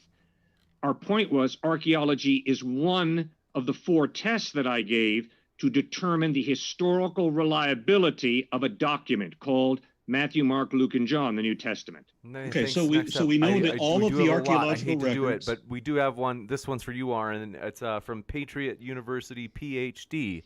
So honored to have you. Says, how was your vacation at Dinosaur Adventureland? Aron, did you go hang out with Kent Hovind and his crew? I didn't know that. No, I never went to Hovind's slave camp. Gotcha. Okay, Cystic to Strong. Thanks for your support. Appreciate that super sticker. Then Eric Veerthaler, 92, thanks for your question, said, would Aron ever debate a flat earther such as Nathan Thompson? Yes, I would, but since Kent Hovind was just brought up recently, let me tell you, this is what I want to say, seriously.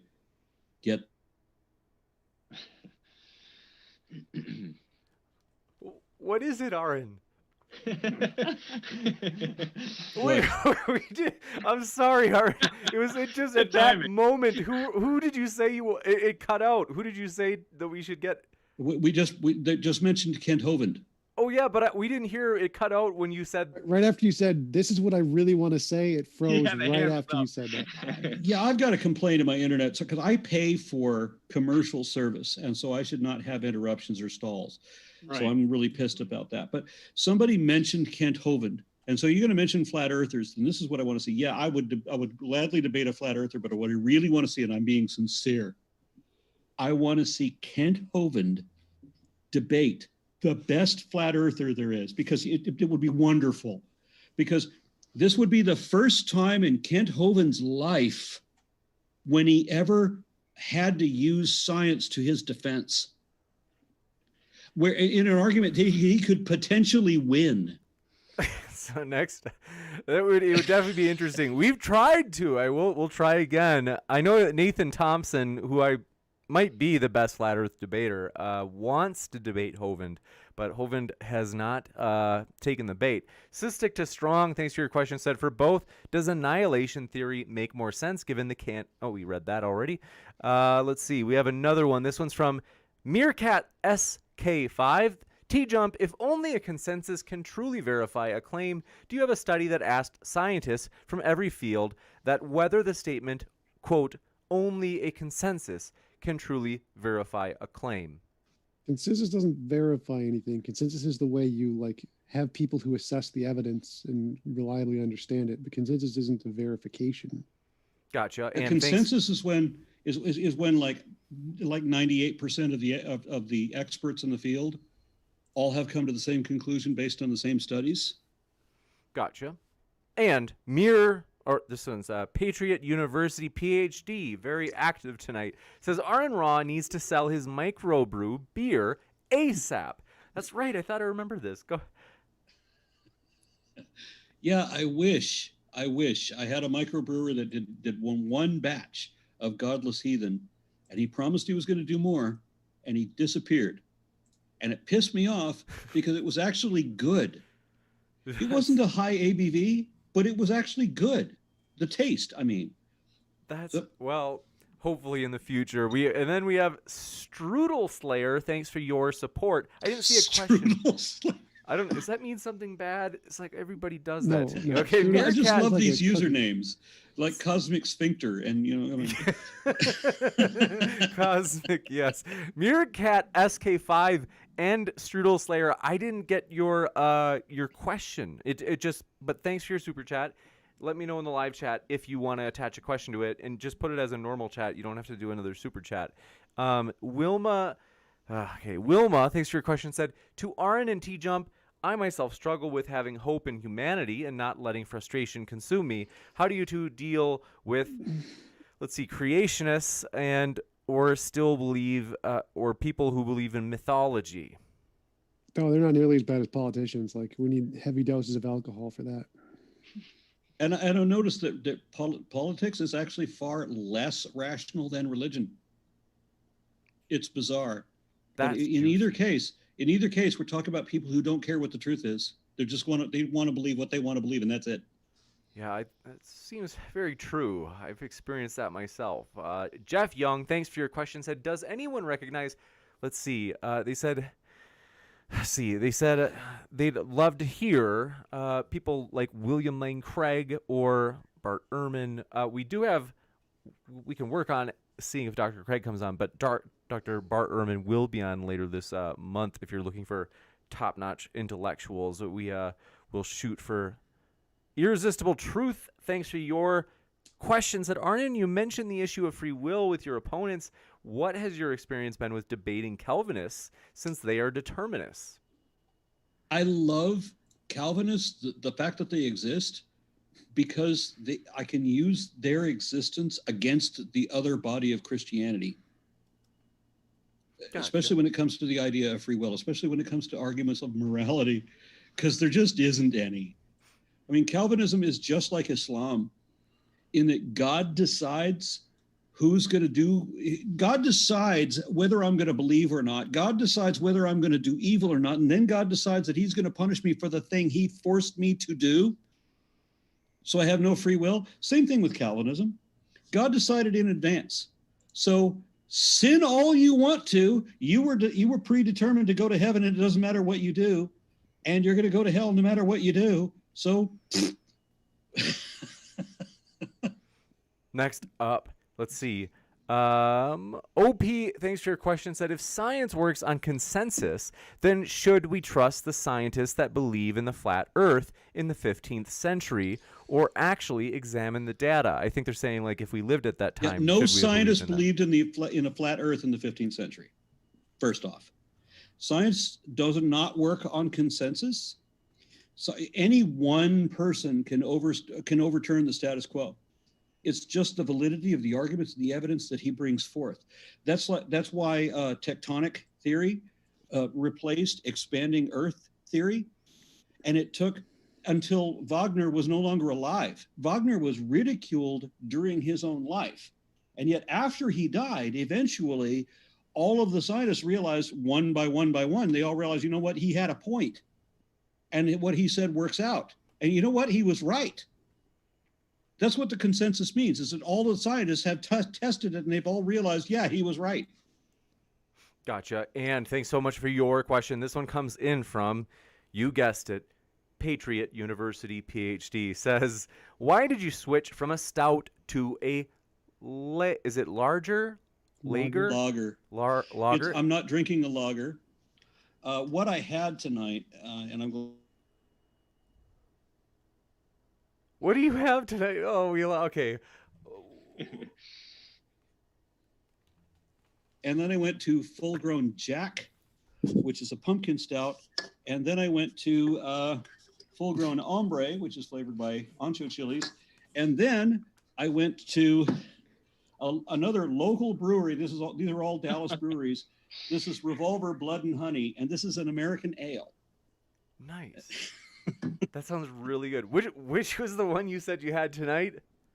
I had all these. Oh, okay, there you go. Gotcha. You got it. And thank you for your question from Ryan Adams, who said, how can human experience be an accurate pointer to a supernatural? Wouldn't it only point to known and unknown?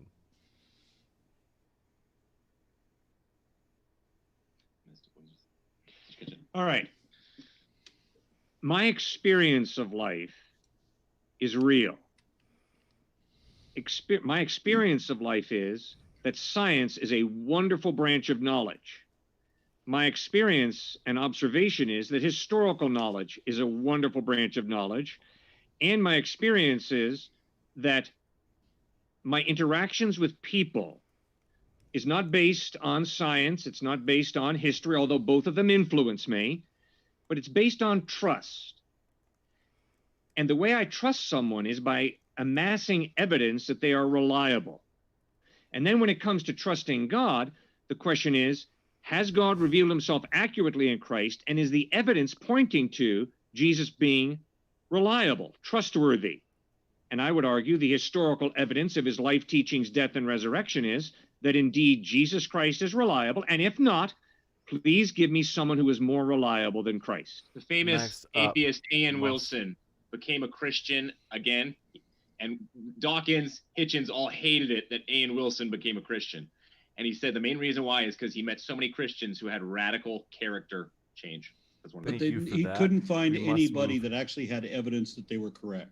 I have interviewed a handful of former atheists, that not just people like Like you see them all the time. People who say that they were card-carrying atheists or that they were devout atheists, when you know they never really were atheists. I'm talking about people who we could verify were not just atheists, but atheist activists once upon a time, and who later adopted Christian belief. I've interviewed a handful of them. They do exist. There's only a few of them. There's a very few of them. But in each case, all of them, the reason that they believed was entirely emotional. They believed simply because they wanted to, because it made them feel good some way, just like a drug. Next up, Freud we- went both ways. Except for Dr. Francis Collins, head of the NIH. His was the most Anthony bizarre. we must. Fauci's I was the hate to most say this, guys. Fauci's indefensible. We really do. Fauci I did it. saw We a have waterfall. so much. I We saw really a do waterfall have that to go. split into three directions, We and I do- decided to we do lose have my to go. fucking mind and decide must that go. means that the Trinity was real. We must go to the What an next one. idiot! Morior Invictus, thanks for your question, said the flood absolutely happened. Look at Inspiring Philosophy's video on it. Jesus is king. Atheism is cringe. Sorry, I've seen Inspiring Philosophy's video on the flood that actually happened. You can also find that exact same account in my series on why the flood didn't happen. The 8-part series of how we know that various forms of science prove that Noah's Ark or the Noah's flood never happened, that there was never a global flood. What there was an actual flood around 2600 BCE in the and at the end of the Jemdut Nasur, which is centered on the city of Shuruppak, so that one city flooded. Yeah. And then the stories about that were exaggerated into ridiculous proportions. The only way that you can ever exaggerate a flood story is to say that eventually everything was flooded. And so there's a handful of people who told that exaggeration, except that there's important details missing. Like in one version of the story, the only people who survived was a man and a woman who hid in a seashell. And in another version of the story, all of the animals turned into fish and then turned into real people again. And then in another version of the story where the entire world was flooded, it was flooded with beer. Next up, we have Andrew Handelsman says, Aron, I saw you leaving Dinosaur Adventureland with an Ark toy. I'll Photoshop. No, you didn't. I'll Photoshop that. I've only been in Alabama But, once, and I was only there as long as it takes to drive through it. You got it. And Gabriel K, thanks for your question, said, I am being serious for once. I have learned more from science than the Son of God has ever shown, and he has the power to let me know right now. Next up, Sphincter of Doom, thanks for your question, says, there's Cosmic Sphincter, says, Aristotle was very influential in modern science, and it took decades to overturn. The singular influence of a person on society isn't enough to accept. I think that's for you, Cliffe and Stuart. I am very grateful for Johann Kepler, the father of modern astronomy. As he peered out of the stars at night, he exclaimed, "Oh God, I am thinking your thoughts after you."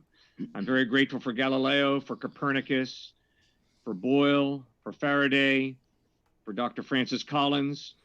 I am very grateful for all the science professors on university campuses across this country and around the world who have a deep commitment to science because they understand that a rational God created an orderly world, gave them rational minds, and they, by exercising their rational minds in a responsible way, can unlock the secrets of the universe. You know, Kuhn in rational the paradigm people shift. who lost their rationality when they jumped to unwarranted assumptions for no damn reason. Kuhn's paradigm shift. You know how long it takes, if you read Kuhn, for a paradigm to change in society, whether it's Aristotelian or many others. You look at the Jews overnight, pretty much, after Jesus' resurrection, changing to Christians. That's a tough one You to mean explain. overnight staying Jews? Tremendously difficult. They believe that Jesus It Christ was is not the Son of tremendously God. difficult that they stayed Jews. His own brother now all of a sudden never believed in him and became head of the Jerusalem church. And you believe that? And then was killed You for it. believe that Jesus' own brother somehow didn't believe in him and then suddenly did? It's in scripture and tradition. I mean, And what more do you you want? believe that? You want Josephus too? Nice. I totally Yeah, believe I that. do want Josephus. You just to- believe no, in I'm some sorry. flood I from already thousands of have years ago that I've Josephus. never even heard of. And you were I've already- certain of it. I You were already like, have I'll tell you the Josephus. flood that did happen. I was already like, have Josephus supporting my side of the We argument. must. I hate to So say you we don't must get move forward. Josephus. I got him. Next up, so we let's see. Appreciate this question. This one's coming in from Zakus. Says, if Jesus is historically reliable, how was he born before King Herod died and at the first census of Quirinius? You are familiar with this, right? Very difficult question. Good, hard question. Very perceptive. All right. First point. When you study the Syrian government, there were two people who were called governor. One was the head of the military, and the other was the head of the government.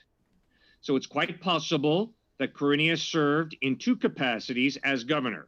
One as head of military, two as head of the government. And therefore, it's possible that Quirinius was governor in 6543 BC, as well as in 5678 AD. Possible. We don't know. The text is silent, so we have to be honest. The text is silent, but that is a possibility. Except that this is the word of God. And we are basing the value of our entire existence. Are we going to be tortured mercilessly, senselessly, with no forgiveness whatsoever, relentlessly, vindictively for all eternity? Or are we going to get the perpetual blowjob on ecstasy forever and ever and ever? All on whether we believe the atrocious bullshit story or not. No, it's simply an issue of, if you want to live your life together with God, you'll spend eternity with him. And if you want to spend eternity, if you want him to live your life separate from him, then you'll spend eternity separate from him. George Harrison died. Each one of us. It's that George Harrison died convinced that he was going to spend eternity with his personal God. But according to you, he's in hell because his personal God was Krishna. And you said that's wrong. You said Hindus don't say that. You said Hindus don't say that, but there are lots of Hindus who actually do say that. We must move on to the next one. I hate to do this, but let's see.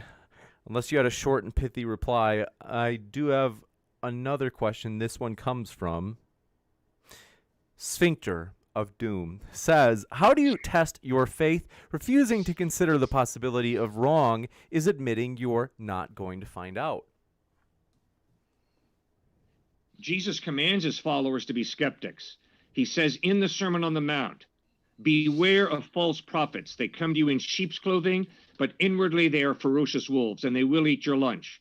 So because good and evil are so intertwined in this world, Jesus commands us to be skeptics. And Jesus commands that we not be skeptics, that we believe credulously, that we buy into his bullshit arguments on faith and for no other reason because we don't have any evidence. And he criticizes people who ask for evidence. He says, you, Thomas, you ask for evidence, but blessed is he who has not seen and yet believes. So, and you will not put the Lord thy God to the test. That's what Jesus said. Jesus said, do not be a skeptic. Believe what I said because I said so and for no other reason. Next that is up, not what he said to Thomas. Thank you for your question, said, Warrior Thomas, Invictus. Right here. He did not reprimand Thomas for his doubt. Yes, he did. No, he didn't. With the exact verbiage I just Thomas used. In his doubt, and he said, come on, Thomas, right here.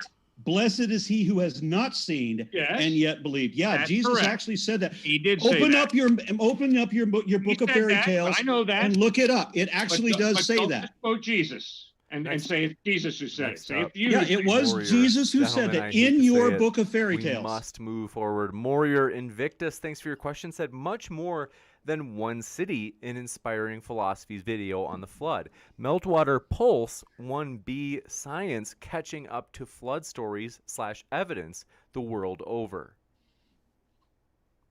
I think that's finally an objection for you, directed at me? Yeah. It's going back to Inspiring Philosophy's video on the flood. They say much more than one city mentioned in Inspiring Philosophy's video, and Meltwater Pulse 1B. Yeah, there was more than one city. I said it was centered on Shurapak. Okay. But it did affect other cities in the surrounding area. It was not a global flood.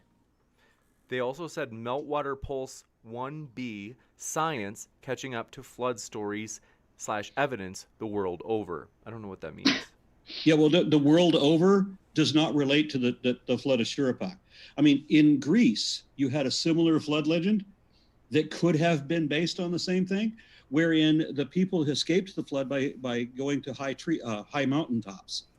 which obviously, if it's a global flood and it covers everything the way the Bible said, well, obviously the Bible is still wrong again on the floods if the Greeks can hide on mountaintops. And then strangely, in Japan, they don't have any flood legends at all, which is weird because they get flooded regularly by having more tsunamis than anybody else ever has. I guess it's just that happens so regularly that it's not a joke. You don't even tell stories like that. I think that's what the issue is with them. Next up, Karag Nightwolf says, question for the Christians, is there a valid and sound deductive argument with valid and sound premises for God raising Jesus from the dead? Minimal facts I would start with. Then I would go to many eyewitnesses are still alive. Paul talks about 1 Corinthians 15, 3 through 8. Then I would go to the paradigm shift in terms of... Gotcha. Soldier of Science, thanks for your question, said C and S. Cliffe and Stuart, do you agree that 90% of humans believe in their God based on when and where they were born? No. Next, Irresistible. Go ahead. What's interesting about that is if you look at Hinduism, still mainly located in India. You look at Islam, still mainly in the Middle East, Africa. You look at Buddhism in the East. Christianity, 25% to 12% is spread out all over Europe, Latin America, China. It's the most well-traveled religion by far and away, which I think says something about it. So go back to like 1400 BC, or excuse me, 1400 CE, and you have Sikhism, right, where you have Guru Nanak, who says God visited him to tell him that neither of the two great religions is the true path. And what are the two great religions? Hinduism and Islam. Christianity, according to God, didn't even merit a mention, right? So Christianity was not important in the 1400s, in the Middle Ages in Pakistan, right? So that's what we get. The two great religions are Hinduism and Islam. Bingo. And they're still located in their main, where they began. They're still so you just there. verified Christianity's that all over. You just verified unwittingly that the questioner's assumption is correct, that where they are born depends entirely on what they believe. No, it's a genetic fallacy. We don't have people who were born in the United States to Christian families suddenly have visions of Krishna. You're an atheist because you're a secular atheist humanist because you were born in the U.S. and you're in Dallas, Texas.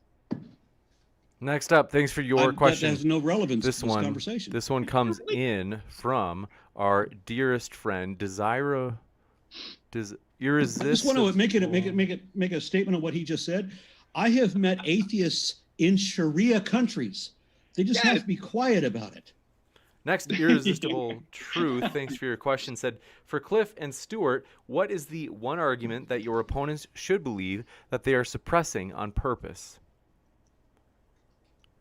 There is no way that I know TJump and Aron well enough to be able to answer that question. I feel that would be incredibly judgmental of me to answer that question. Okay, so I don't know them. But I do know that when my brother was at Princeton, his unbelieving friends would fire one difficult question at him after another. And around about midnight, my brother would say, all right, guys, if these questions are really keeping you away from Christ, we'll pull an all-nighter. But if the real issue is, I want to do my thing my way, and I don't want anybody telling me how to live my life, then let's face that fact. And let's stop hiding behind these intellectual smoke screens. Every single time my brother's Princeton classmates would say, Stuart, you're correct. We reject Christ, not because we have reasoned it through and we have found an option that is supported by more evidence. Rather, we reject Christ because we don't want God telling us how to live our lives. Introduce your brother to me. Thank you for your honesty. Yeah, introduce your brother to me because I am not that person. Good. I don't believe you. I don't believe the bullshit story. I don't know what Aron's I don't believe the bullshit story you just told. Because that doesn't apply to me or any other atheist I've ever met in my life. Introduce me to your brother. We'll pull an all-nighter, and I'll fix his ass. Well, next, all right, we'll wrap up with that. So I want to say thank you all for being with us tonight. We We have got all of our guests linked in the description. I still have a couple of questions. Oh, that's right. Aron does have a couple specific questions for Cliffe and Stuart if you guys are up for it. Yeah, it's just two. It should be easy. I wanted a description from the Christians of what Jesus did, what was his purpose, and what did he accomplish? Let's start with that. His purpose was to come, save, and buy back humanity, to change hearts, because ultimately we know in this world, education, technology, and science only do so much. Ultimately becomes a heart change. So he came back to buy us back, to start changing things here and now, not to look at some pie in sky by and by, but instead, because this is going to be the new Jerusalem, the new heaven, the new earth is going to come here, that we should be on the front lines, just like the Christians in Africa, doing things against the AIDS crisis, for example. So what changed? What changed? When? Yeah. What do you mean? Well, Jesus shows up and something changed. What is it? What is it like? I mean, what did Jesus do? Two-thirds of the Roman Empire became Christian within a few hundred years. Within a few hundred years. So what you mean like the sociological or worldwide benefits of him being here? Is that what you mean? What did Jesus do? It's the same question. He was born in a feeding trough. He taught great things. He taught as one who had authority that no one had ever heard of before. That's a whole other debate. Jesus taught people, utter inanity and healed bullshit. People, healed the sick. No, he didn't. He was a faith healer. He was a fraud. But I don't want to argue that. I want to know what your position is on what Jesus did. What was the change that Jesus made in our lives as people 2,000 years ago? What was the change? Like they're ready for the second question. I hate to push us into that one, but I mean, I could keep going, but did you want to? Yeah. Let's James, go, James. What's the second question, Aron? If you were always a good person, and you did not answer the first question, I want to be blanket on that. You didn't answer the first question at all. Never answer any of your questions, Aron. You make that real clear. I don't know why we even have these discussions then. So what if you were always a good person and you heard of Jesus, but you never believed in it because it just sounded like bullshit? Because it does sound like bullshit. Yep. And then you die. What happens to you? You bet. It's real simple. I've only met one student in the past 38 years of speaking on university campuses who claimed to be a morally perfect person. That was at MIT. And when did we say morally perfect? I have lived a morally perfect life. All of his MIT classmates in that classroom burst into laughter. Okay. I said good. Jesus Christ defines good as morally perfect. Okay, but I didn't say morally perfect. I said good. Offers all of us forgiveness and eternal life. For those of us who have a sin problem. If you don't believe the bullshit story, and you're good, not morally perfect, but taking everything positives and negatives, you're on the plus. You're on the positive, right? You do more good than bad, right? Because I don't believe in the two sides of extremes. I believe in the bell curve. Remember, right? So if you're on the bell curve and you're slightly on the good side of normal, yep, right? But you don't believe the bullshit story, right? And then you die. What happens? Well, I've worked in a lot of prisons, and I've never met an inmate who said that they were on the wrong side of the bell curve. They've always said they've been good people, and I have an ability to say that I'm a good person also, but I think that Jesus' analysis of the human heart shows that I'm not as good as I would like to persuade everybody that I am. And even if that were the case, but it still works out that you're more positive than negative and you're slightly on the good side of the bell curve, then what happens? What happens is when you sin, you're basically saying, God, take a hike. I want to live my life separate from you. When you are basically a good person, as I said, weighing all your positives and negatives, you end up on the positive side. I'm having to ask the same question over and over again, but you never believe the bullshit story that is obviously a bullshit story, that you have to believe in God. You must move you have forward. To believe in specifically Jesus. You have to defy the first commandment to believe that there's another God before God, that he is the God that gets to God. Yeah, you have to defy the first commandment in order to be Christian. What happens if you don't believe that lie and you're basically a good person? What happens to your soul? If you choose to live your life separate from God, God will not violate your decision. What if you're a You will Hindu spend eternity or a separate from Jew Him. or a This is the Muslim third or and fourth you're question. basically good we do have and another you don't question from the believe audience. Jesus? What happens to your soul? I hate to do this, but I can give you guys. I knew I wasn't Stuart. going to get an answer to that before I asked it. I just want everybody to know that. Can give you guys a chance to answer it, but then we do have to go to the next question. We do Give have them a a couple chance, questions. but you won't. They won't. Here's give me the an answer. I'll give you the answer. They won't. I'd be playing God if I answered that. Is that an answer? You just told me you're not going to give me an answer. God, Thank you. Next how up, is a human being have able to another say one. whether a soul's Let's going see. to heaven or not? Cupcake for all. Because Sorry, you have the I missed your doctrine that question. you say is the absolute truth We, of the revealed word of the one we true do- God. I have to just like redirect us. 14 other religions have. We do have to redirect us. Cupcake for all. Thanks for your question. Sorry I missed it. They said, Cliff and Stuart, why did you call Camus a prophet? Do you understand the difference between prophets and philosophers? Who? Camus? Camus, C-A-M-U-S. Oh, Camus. Camus. Yeah, Albert Camus was a Nobel laureate author in like the 1950s.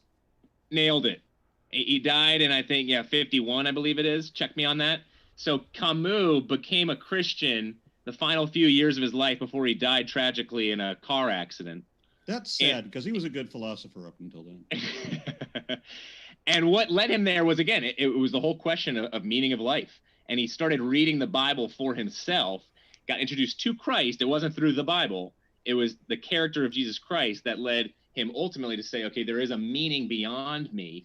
And that is Jesus Christ in terms of all the intangibles that he has to offer in terms of love, sacrifice, forgiveness, why to help and serve other people. We must move on. We do have another one. This one's from Gabriel K. Thank you, Gabriel K. Camus Journal. We appreciate your question. Gabriel says, when you pass, you will not walk into the light, but lead people into ignorance No way. through primeval darkness you left behind. I think that's an insult to you, Cliff and Stuart. Sorry. Next up, I don't know. If you want to respond, you can. Did you hear it? Yeah, I mean, that's hilarious because that goes both ways. We both think that we have the light when there is darkness on the other side. So we're both proselytizing in different ways to hopefully help the other side see the truth. So at least we're all truth seekers here trying to find the truth. And yet God is going to punish me Thanks as for your a truth question. seeker for Appreciate being a this truth one seeker. is from Seth Nesmith. Says, Stuart, why do you claim God did anything if you can't even prove empirically that he exists to do anything? I can say a unicorns is those things. I think they're saying they could try to say that a unicorn caused the things that you think God caused. Yeah, so if you're looking for empirically prove to me that I have to do that. I mean, can you even empirically prove that statement? I would start there. And then secondly, I would say, I mean, look at science. Aron loves talking about science. There is both a type of evidence leading to proof that's based off of what is produced in a lab, but then there's also forensic science. And so we can't do science, that type of science, proving things when we put somebody on the moon. It's based off of what has happened in the past, so it's based off of a type of history. Now, the Gospels and understanding who God is closer to that second type of science. Oh, man, Gotcha. just like everything We you just must, said was I wrong. hate to I mean, say it. just- We just, I know. Surprise. Let's hopefully we can get a round 3 in. All That of would be it. fun. Thanks so much for your hanging out with us, everybody, in the live chat. Thanks to our moderators for doing a great job on banning hate speech. Appreciate that as well. And want to say thanks so much, though, to our guests. It's been a true pleasure. They're all linked in the description, folks. So if you want to hear more, you can. And so, yes, thank you very much, Cliff, Stuart, Tom, and Aron.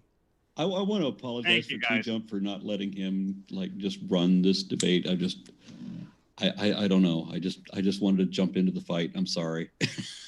No worries. It's always enjoy intense. popcorn. We appreciate it's a lively one. We had another question. Seth Nesmith, thanks for your last minute question, said if you can't prove it and you can't show it, why should anyone listen to you? Again, it has the same amount of importance as Santa Claus. Okay, so again, that's a type of proofism. You can't prove that statement, one. Secondly, going about that in that type of way, people disagree on what is real proof and what is real evidence, shown even here tonight. So what is proof? What is evidence? You have to break that down. And then you have to start to get to exactly what we've been talking about. What is historical evidence? And I think it's all about choosing Christianity to be ultimately rational. Has to do with, is it existentially satisfying with our experience, our emotions, all that we've talked about in terms of love, desires, ultimate hope, and then also, is it intellectually credible? And I think with those two, Christianity combines those beautifully. I think atheism is pretty good here with some of the rationality. I think it totally is horrible in terms of existentially fulfilling. That's why a lot of atheists kill themselves, like Camus talked about doing. Excuse me? Why are we happier than you? I don't get that. We're not happier. How do we? No, we are. We're less criminal than you are. We are statistically more moral than you are. Susan Blackmore made that comment to me. Completely false. Did you not just see the study that came out of Harvard? I hate to interrupt, but we had Seth Nesmith has another question. Says, what the heck is proofism? Laughing my butt off. Good debate. Yeah, Aron, there's no such thing as proofism. The Christians here are arguing a complete straw man. Science doesn't prove things in the positive sense. Next. We show that there's a substance there. Christians can't show that there's a substance there. So that's the purpose of the whole argument. You can't prove a negative. Show that there's a there. They're done. You can't prove a negative. Atheism is a negative. You can't prove it. I don't have to prove it. I said Hitchens' razor. Right. What is asserted without evidence is dismissed without evidence. If you make an unsupported assertion, it doesn't warrant serious consideration. You are making an unsupported assertion of impossible absurdities that is not supported by anything and has not even a possibility, yet you're insisting that it's absolutely true. No, you're full of shit. Did I say absolutely true once? I don't know that you did. You're completely convinced of it, and that means the same thing. Your dad here kept saying over and over again, I am convinced of these impossible absurdities and I'm not going to be reasoned with. Yeah, he did say that over and over again. Not once. Next, yes, he did several times. I am convinced. I am convinced that because we both agree that love exists, that means that fairies exist. Not once did I say that magic is real. We must go to the next thing, which is your dad did actually say that because love exists, and we both agree that love exists. He then made a bunch of false statements that love is not chemical, that love is a matter of choice, which is complete bullshit. And that his faulty understanding about that caused him to assume wrongly that magic is real. These guys are he did over and over again. I am convinced. It's 11:30 over there. We have to. But we do have want to say thanks so much. The word on the streets here is that allegedly hitting like helps a video. So if you enjoy this debate, if you're like, I like that was a good one, hit that like button, as we do appreciate that support. And as mentioned, all of our guests are linked in the description. We hope to see you tomorrow night for a juicy one as Team Skeptic returns. First time in a while. It's been a long time. He will be taking on Conspiracy Castle. That should be a juicy one. That's at the bottom right of your screen. And want to say thanks so much for hanging out with us, folks. We hope you keep sifting out the reasonable from the unreasonable. Take care. And one last thanks to our guests, Cliffe, Stuart, Tom, and Aron, for being here. Thank you, James. Thank you, guys. Thank you, gents. Thank you. Take care and have a great night, everybody. We'll hopefully see you tomorrow.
there, friends. What is up?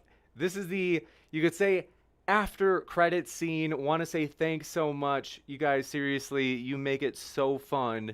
I appreciate you just hanging out here. And so we were doing these like post credits, like post debate credits scenes of me just wanting to hang out with you, because it's like I never really get to talk to people during the debate, you know, like I'm kind of focused, and there's a little bit of I get to say hello in the live chat, but getting to directly like this is honestly a true pleasure for me. And so it's also great to get feedback if if you've got thoughts that you'd like to share or questions. And one thing too, I want to let everybody know that we've always wanted to be very open about how we do the show. So like when I started, there were some channels that they did what basically we do now, and I was kind of like trying to like learn how they did it, but it was like like they were kind of more secretive about it. And Matt Culbertson, good to see you, buddy. Matt was like there back before we even became a debate channel. That's like we used to be called Modern Day Hysteria, if anybody's around. It used to just be about controversial topics and just like a kind of a smattering of them. And so yeah, Big Daddy Sheep and Z, good to see you. Thanks so much for coming by. Lily B, thanks for that love. That seriously appreciate that. That means a lot. And yeah, basically we are open to telling you how we do everything. We don't keep it a secret. We are willing to tell anybody. We basically we use OBS and we do a window capture and we pull Zoom into it, and it's that easy. It's pretty easy. It's easier if you're on a PC in terms of the audio connecting, but and it you gotta like learn a couple things with like OBS because it's not super intuitive. As you know, it took us a long time to figure out the audio, but yeah, basically, if you do want to know, we're happy to share. We don't have any secrets. We can tell you what software we use. We can tell you, I can give you my opinion on like what to do and how to do it. So yeah, we do appreciate you guys so much. And trying to think of upcoming debates. Tomorrow should be a juicy one. That's going to be a lot of fun with, as I mentioned, Team Skeptic coming back and Conspiracy Castle. Also, we are pumped though. I'm trying to think of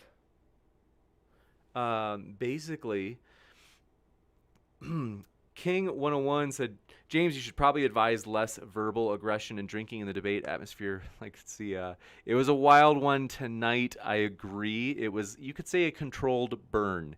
It was close to being a dumpster fire, and maybe it even drifted into that some. But overall, it's been, it was passionate, but still reasonably controlled, and that's usually what we're going for is kind of that walking the line.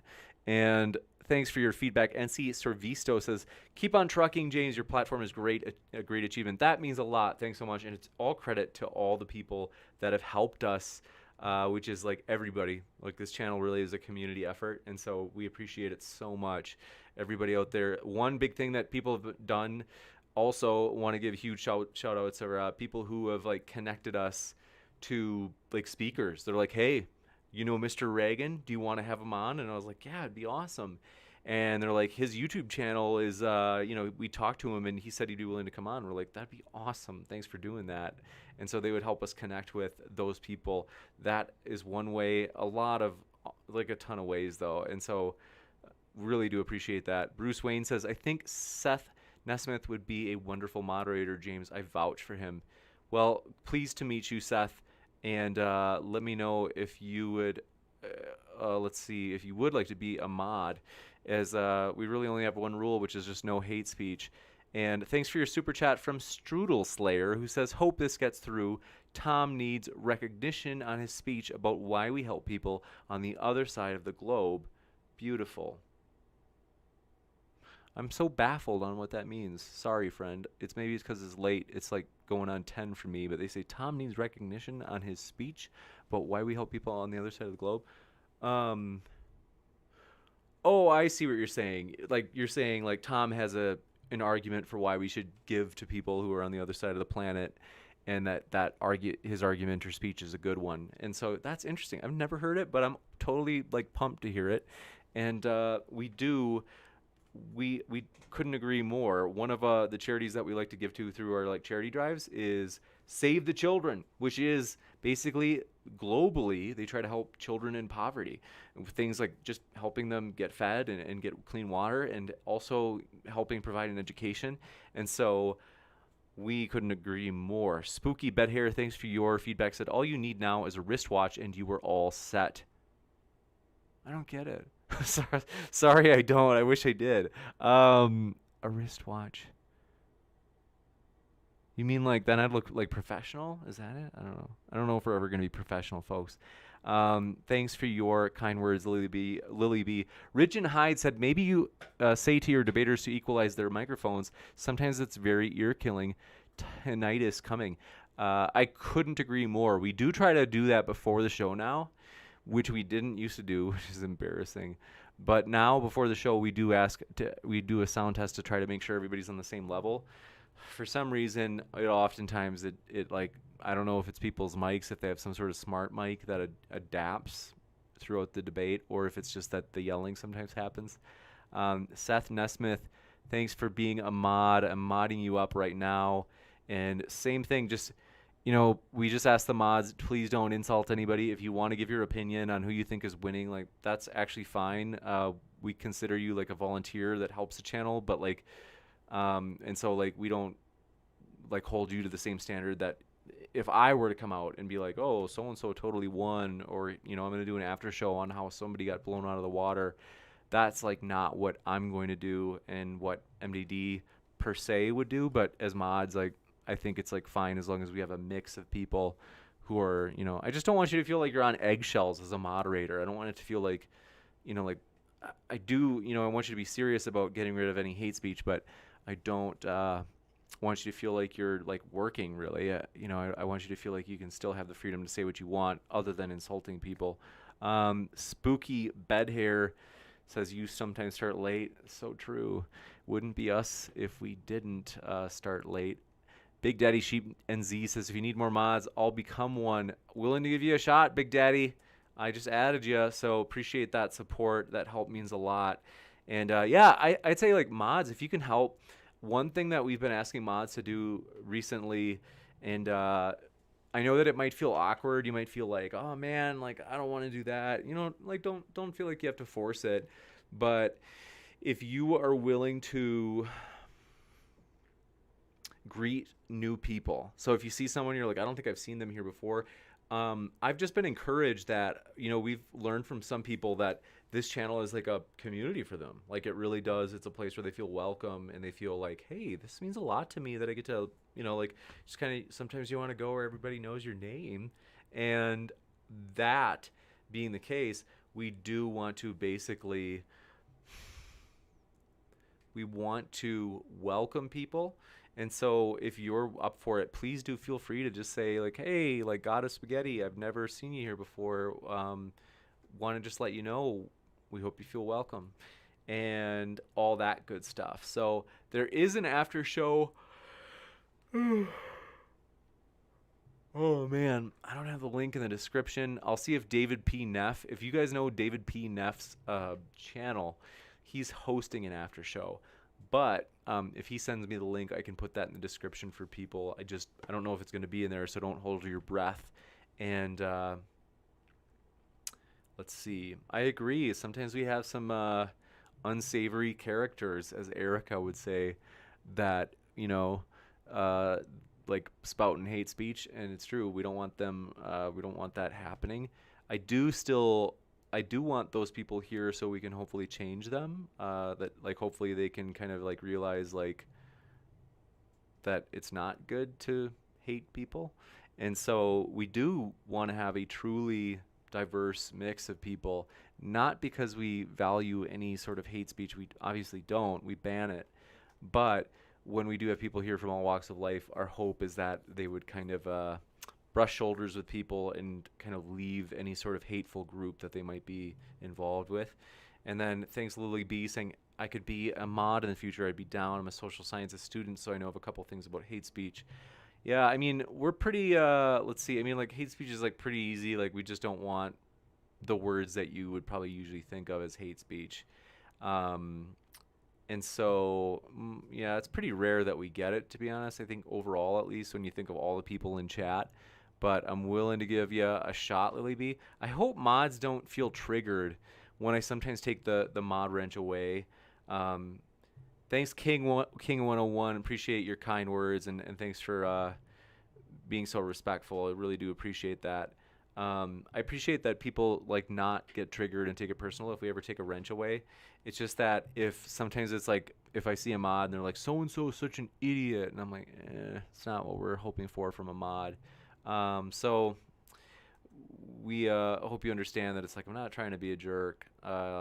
It's like, I don't know, in a way, wouldn't it be like a relief because you're doing like you're not like tasked with being a mod, like it's not work. So like if you don't have the wrench anymore, maybe I would hope it might feel liberating. I don't know, but thanks for your kind words. God of Spaghetti, you said just brigade the chat because their position has no merit.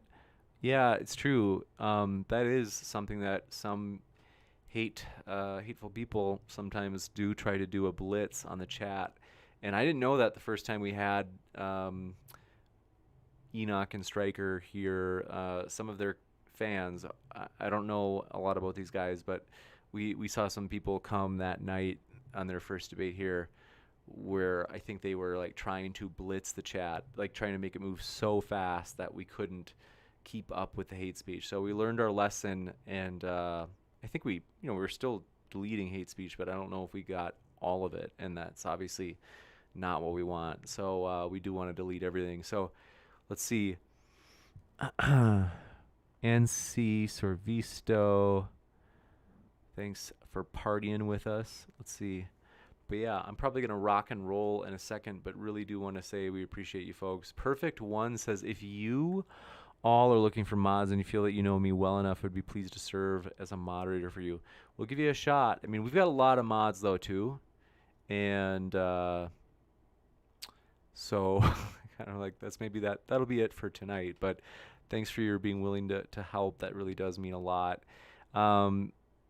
Rich and Hyde at 6 a.m. there. Stay awake always for your show. The chat here is crazy sometimes. Thanks for staying awake. That's nice of you. I hope you get enough sleep during the day.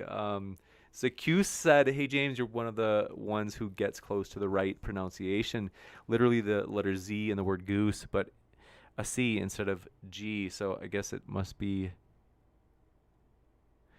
Zacuse.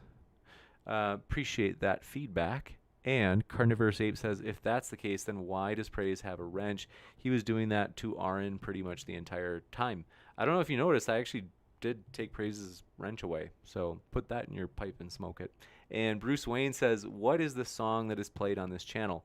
Let me look that up. It's in the description. I think it's down there right now. And the name of it's World Goes Wild by Above Envy, and that's always under description. Mods, if you can do a favor too, if anybody asks for the song, if you just let them know, say, hey, it's actually, James already put that in the description for you. Thanks for your kind words, Thanlin101, who said, we appreciate your work and the channel. Thanks for that. Appreciate that. Big Daddy Sheep says, have you got any news on the special guest debate and the GoFundMe or whatever? Yeah, thanks for asking. I think we're probably going to do it. Based on the feedback last night, if you haven't heard, folks, we are considering like a high-profile debate. So like big-time name, I would say kind of up there on the level of like close to like Richard Dawkins level. So like biggest we've had yet, I'd say Bart Ehrman maybe would be the biggest we've had or yet to have. And this one would probably be like maybe bigger.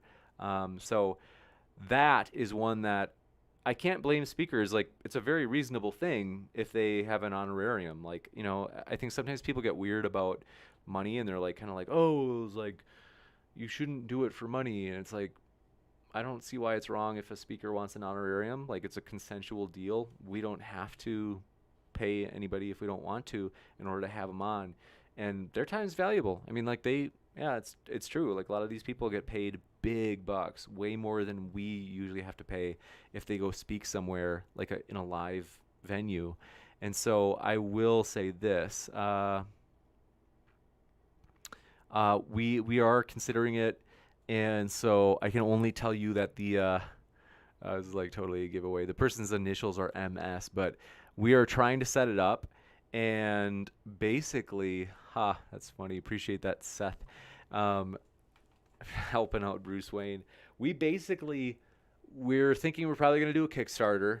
We would probably do $3 to watch it live. It'll always be public. We don't want any of our debates behind a paywall. But so it will be public like the day after in the next couple of days. But on the day that it's live, that's something we're like, hey, would you help us out covering the honorarium? Because sometimes we pay honorariums and we don't have the super chats come in to cover it. And it's not a big deal because the channel's still growing, which is cool. Like, we're excited about the vision. Like, we are not ashamed to say that, yeah, we're trying to grow. Like, we think that there's a value to this. And so we, at the same time, though, like, for me, trying to kind of crawl out of debt. So as a student, it's my own choice that I was a student. So the debt was my choice. But at the same time, given that, regardless of what put you in the debt, it's kind of like where I'm like, well, maybe if everybody wants to put in $3 to watch it live, that can probably help cover the honorarium for some of these bigger names. And this one would be remote, so it would not be in person. And that is kind of why it's like $3. Is that it's like $3 is like a cup of coffee, right? Nowadays, Panera's like $2.60 with tax. It's probably like $2.80. So we're kind of like, hey, if we just do $3 for watching the live stream, that I think is fair. And again, it's like, well, if you don't want to put the $3 in, like, it's not a problem. You could watch it for free the next day or a couple of days after. And so, but yeah, we're thinking probably $3 for the live watch. We might, and then for questions, we might do kind of like pre-super chats. So instead of having super chats during the stream, we would maybe do something like, hey, do you want to ask a question? And, those will probably be more expensive to try to help cover the costs. But we might instead just say, hey, thanks for Language and Programming Channel for understanding and not worrying about the mod thing. Is that basically, yeah, we might do like questions that are maybe even like, I know it's like, it sounds like you might be like triggered by this, but like to help cover that cost, because the total cost would probably be about $2,000, because we do want to give the other person at least some honorarium because they've helped the channel a ton. That person, I can tell you, is Inspiring Philosophy. He's never asked for anything. He's never taken anything. And that's not true of every a guest. And there's nothing wrong with, like I said, wanting an honorarium. That's fine. But the fact that Inspiring Philosophy, Mike Jones, has never asked for one, he's never required one, that's pretty impressive. Like, it's very selfless. That's very giving of him. And so that's why I want to help him get some honorarium as well. And so, yeah. So, but yeah, so the questions might be like $50 purchasing a question beforehand, just as a fundraiser, kind of to help raise the money. And we're open to different ideas, so we'll want your feedback once we open up that Kickstarter, as I think we'll probably do. And we'll probably do like an official poll to get like a vote from people. And if people are just like, no, like, don't do that, I don't like this idea, then maybe we'll just say, all right, well, maybe we'll just pass on it. Maybe someday in the future if it's in person. So yeah, but yeah, thanks so much, folks. Want to say we appreciate you. We'll give you some deets about that within a month. And it's just that it's something that I like take really seriously. Is I'm like, if we're gonna, like, even though it's it's only $3 to watch the thing live, we, like, that's like, for me, I just don't want to be like a panhandler, like, I don't want to be like, hey, look, money. And so Seth Nesmith said, James, do you think you would do this multiple episodes or just one to pay for the cost? So, we would not do, we would not do like every debate like this. This would be a one-shot thing where, we would do a one-shot thing where it's like, we see how it goes. If people like it, cool. Maybe we'll do it again if we want to get somebody like Richard Dawkins eventually. And because we absolutely believe we can get to that point of like hosting like maybe Richard Dawkins, Jordan Peterson. Those are like the dreams. And so Big Daddy Sheep said, I would say the GoFundMe $3 is much better and more accessible to the audience than a super chat fundraiser. Yeah, I mean, I definitely agree. the questions prior, that like the idea of doing it $50 is that it's like, I just don't know. I mean, maybe what we'll do is what we could do is this. Maybe we just open it up. We say, hey, do you want to watch it live? If you think this is actually a cool idea, like if you even are on board, or if you just don't like it, let us know. And then if we have enough people like sign up, like if we're like, whoa, like 500 people put down $3, then it's like, oh, okay, like maybe we can lower the price for the questions during the Q&A. The only reason that I'm thinking of like possibly saying like, hey, if you want to ask a question, are you willing to put in $50? Because I agree, that's way more. We rarely ever get a super chat for $50. The reason would just be that it's like if we only have 100 people sign up and they're like, yep, here's my $3. It's like, cool, we have 300 live watchers, or I should say $300 from those 100 live watchers. We still have to cover $1,700. And maybe we can, through the months of promoting it, we could like get enough people to cover that. But that's the only reason why the questions would be more expensive. So Rich and Hyde, thanks for your feedback. Said, don't be ashamed to do the money thing. You need to grow. Investing is the best thing too. In-person debates. I agree. It would be great if it was in person. And I do lament the fact that the first one would be remote. So it would be just like our normal setup, where basically the speakers would be like doing it from their homes. And so, yeah, I mean like, so yeah, it's not ideal, but with COVID right now, it's kind of hard to do in person. And so let's see.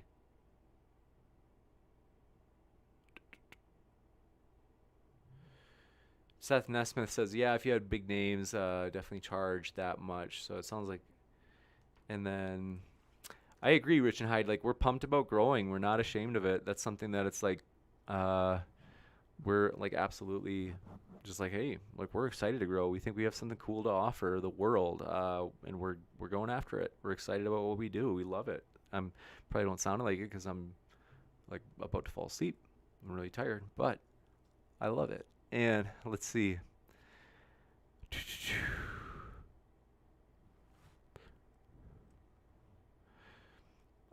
Spooky Bed Hair said, do you have a member/join thingy like some channels? We don't. What do you guys think about that? Do you guys think that would be cool? Like, I'm totally would love to hear your thoughts.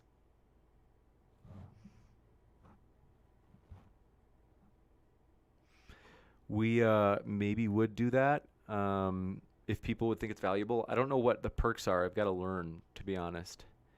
And then Andrew T said, update on the Camboy debate. I don't know what Camboy means.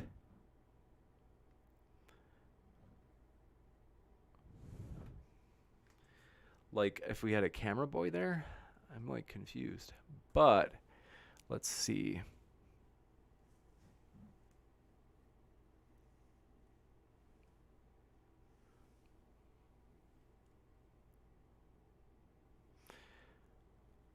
Jaden Havener says, when you first started the channel, how did you get people on to debate, seeing that not many people watched early? It's so true that not many people watched early.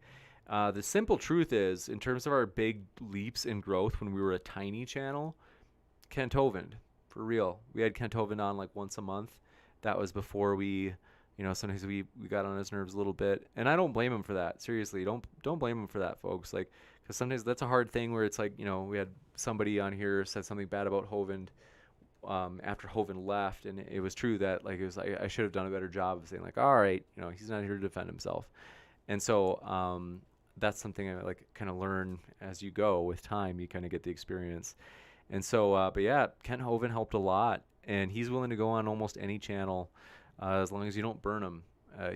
Otherwise he's kind of like, well, forget that. And so, but we do think he'll probably come on within the next month. Mark Drisdale is working on it. So let's see.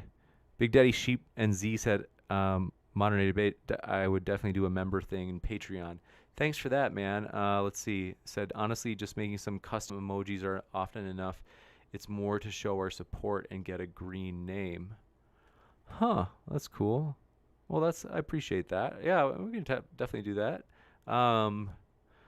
And then, but yeah, they said seeing that not many people watched early on. So Ken Hovind was one. Nephilim Free is actually like super open to debating. And when we started, like Neff was a giant because we had like 200 subs when I first asked Neff to come on, and he's like, "Yeah, sure, I'd love to."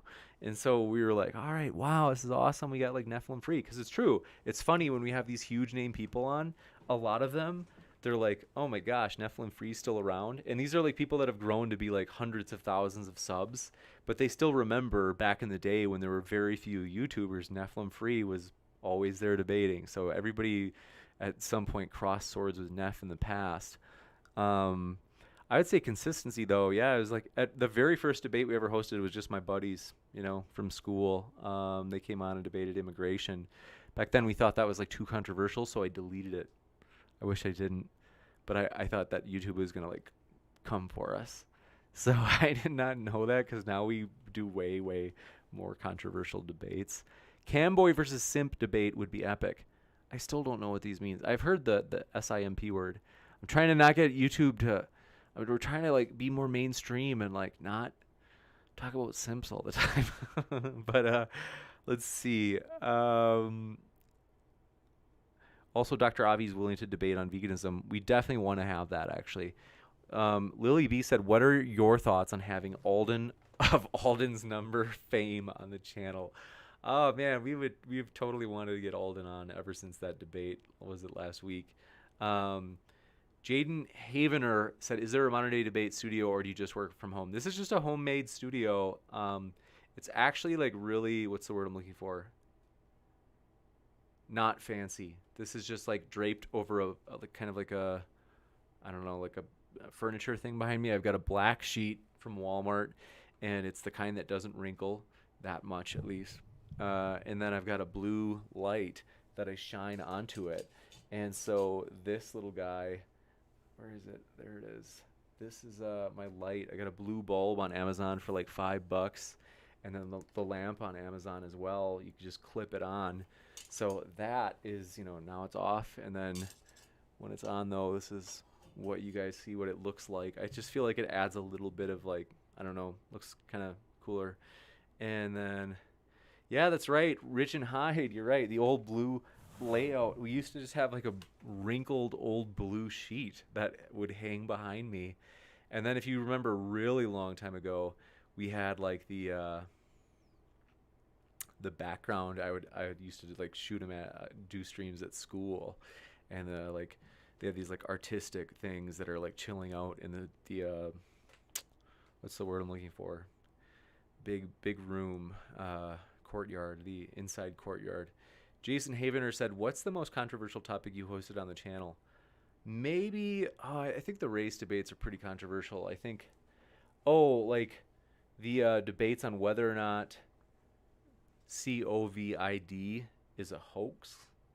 That's one that I'm still a little bit nervous that'll get us in trouble, but we said we'd host anything, so that won't clearly get us kicked off of the platform. Carnivorous Ape, thanks for your questions. G-Man versus Nathan Thompson debating on Flat Earth would be hilarious. I agree, that would actually be awesome.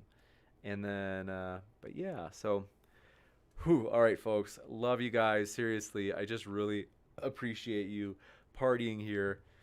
Let's see. That's good to know. I didn't know that you can get in trouble for hosting banned people. Because I know that, Oliver's not banned yet, but probably will happen. But thanks for your kind word, Vlad Teeps, who said, "I think I speak for most when I say your channel is refreshing." That means a lot. Jaden Havener said, "Are you full-time on Modern Day Debate, or is this a side type of thing that you do in the downtime? What did you do before you went full-time?" I'm not full-time, actually. This is just a hobby. I'm working on my doctorate, and it's exhausting. I wanted something to help me stay sane, something I enjoyed, and that I could like learn new things. And the tech and stuff, like learning that is already kind of a challenge. But then it's, cool to get to listen to debates. So yeah, like my Monday through Wednesday is unbelievably busy. I'm like dead after that. And thanks, Rich and Hyde, for that feedback on the audio. We used to have terrible audio, and it was for like months. It was just terrible. It would just go, oh man, you thought so, yeah. But anyway, we yeah, so it's like I teach a couple classes. I teach general psychology, which is really fun. I do love it, and it's a blast. But it's tiring because I'm also like doing the research stuff. I'm also taking 4 classes, which is a lot for. I'm clearly in the early part of the doctoral program. I'm in my 3rd year, and it'll probably be about 5 years that I'm here, maybe 4. But yeah, so it's like it's usually you don't take that many classes in a doctoral program unless it's early on. So it's like this is a fun hobby for me, and I started it while I was here in the doctoral program too. It was a first year, and I used to shoot it. We used to stream when because now, yeah. So basically, I used to share an office and would do it when my office mate wasn't there. So Jaden Havener said, "What's the criteria for someone to come on your channel to debate?" Usually, we usually it was like, and then I'll take Big Daddy Sheep. I'll answer your question, and then I've got to rock and roll. I'm so tired. We usually there are a couple things. One, we ask for a prior debate now. That's a big one.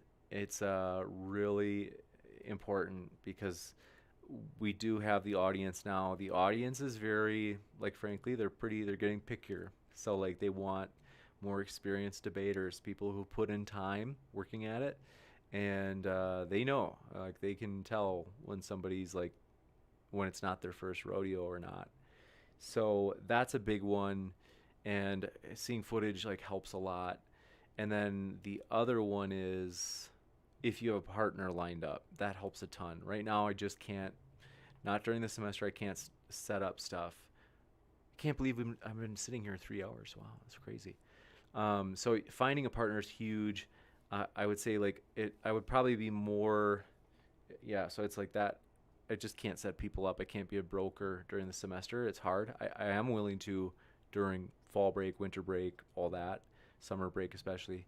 But right now, it's just like a person would definitely have to have a partner. And then let's see. Big Daddy Sheep said, "Do you secretly take notes on everyone?" No, I don't. Although I do notice, I do keep notes on like who are. I know maybe it sounds mean, but it's like the audience wants to watch good debaters, and so I do now take notes on like when I realize like this person's not as strong as I thought in terms of how good of a debater they are or how bad. And like I've got debate experience myself. Like I used to debate on here a lot when we were really young as a channel. So I debated like Chris, biblical history skeptic, Jared, TJump. I think we debated at least twice. They're old, but you can look them up on the channel. They're still here. Kyle Curtis, if you know who he is, he's kind of gone. But we had like kind of a loosely speaking debate. It wasn't really a debate, but you can see some of like my in-person debates that I used to do, and these are like ancient. So these are like 6 or 7 years ago.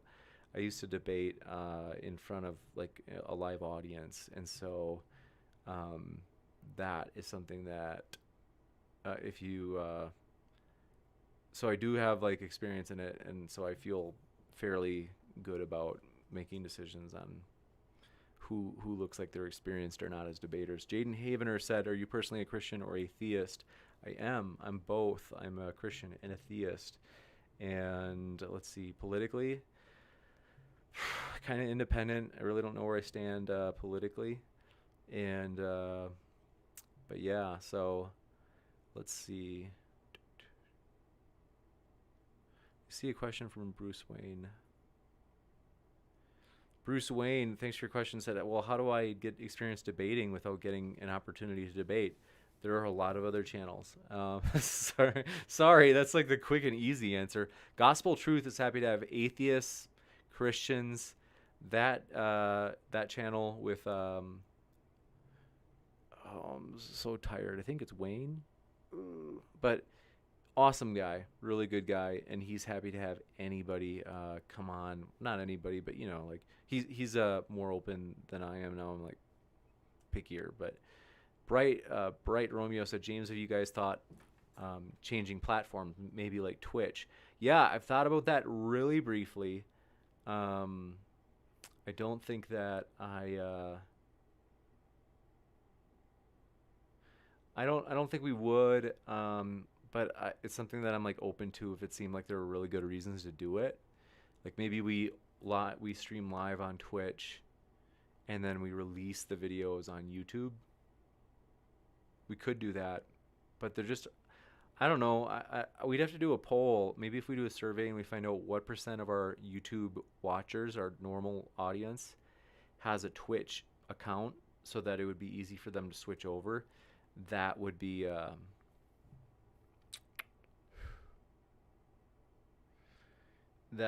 informative.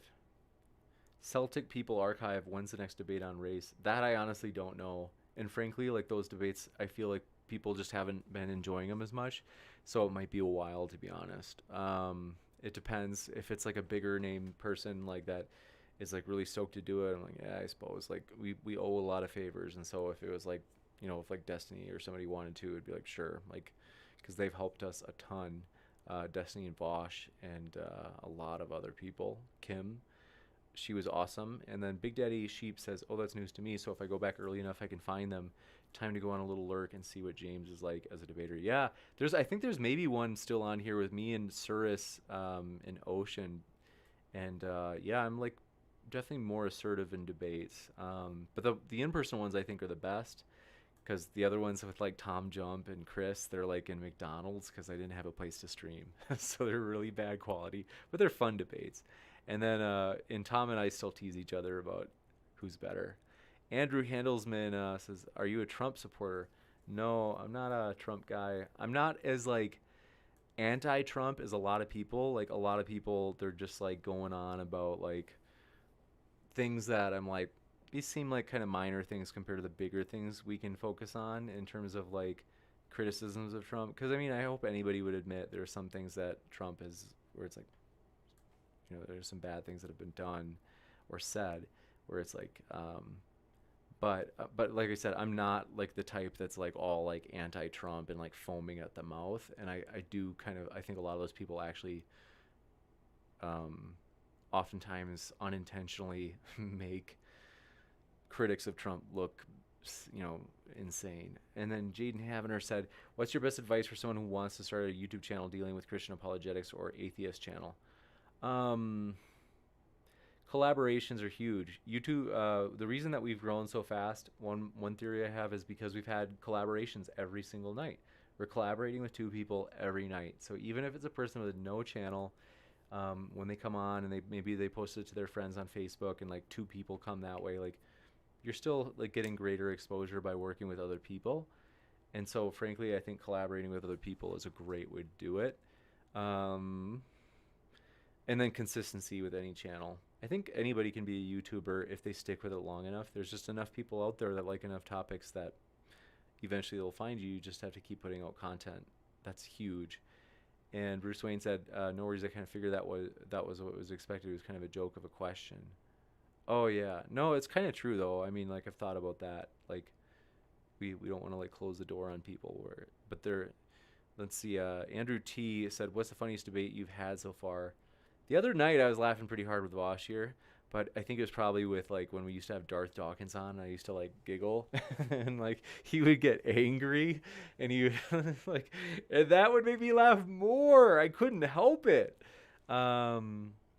Let's see. Rich and Hyde said, much respect to be a Christian and let so many atheists speak. You seem to be so much abroad from your fellow Christians. Keep it up. Tolerance has to be bigger than personal belief.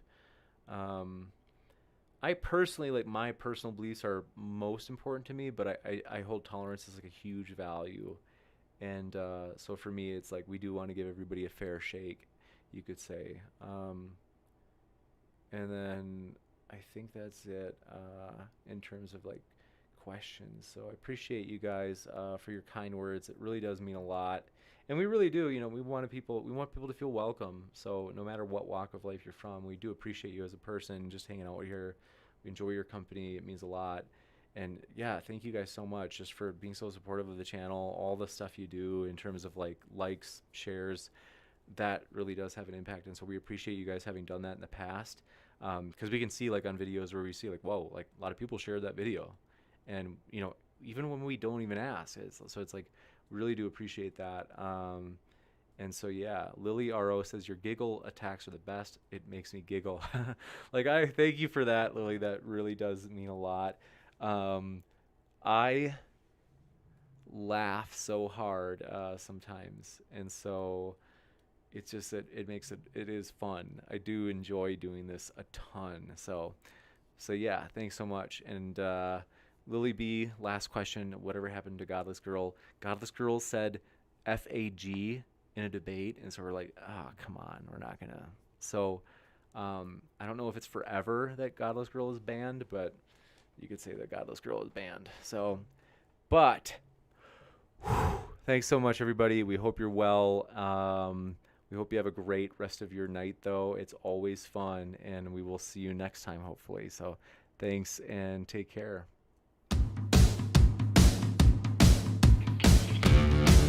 Yeah. I'm not dying. Get out of here. Last question from Andrew Handelsman. This is the post-credits scene. I got two questions. Zahn, no, I'm not a flat earther. I appreciate you asking. I do want all flat earthers to feel welcome here, but I'm not one. And then Andrew Handelsman, thanks for your question, said, do you have a hard time staying neutral when you're the host of the Atheist versus Theist? Maybe a little bit. I also, like, I think my biases, to be completely real, is like sometimes I have the bias of where, like, I almost sometimes even am a little bit harder on the Christians, I think, just slightly, because I'm compensating. I'm trying to, like, be careful to not be unfair to those who are arguing against Christians. So yeah, but yeah, thanks so much, you guys, and appreciate it. Hope you have a great night, and we'll hopefully see you tomorrow.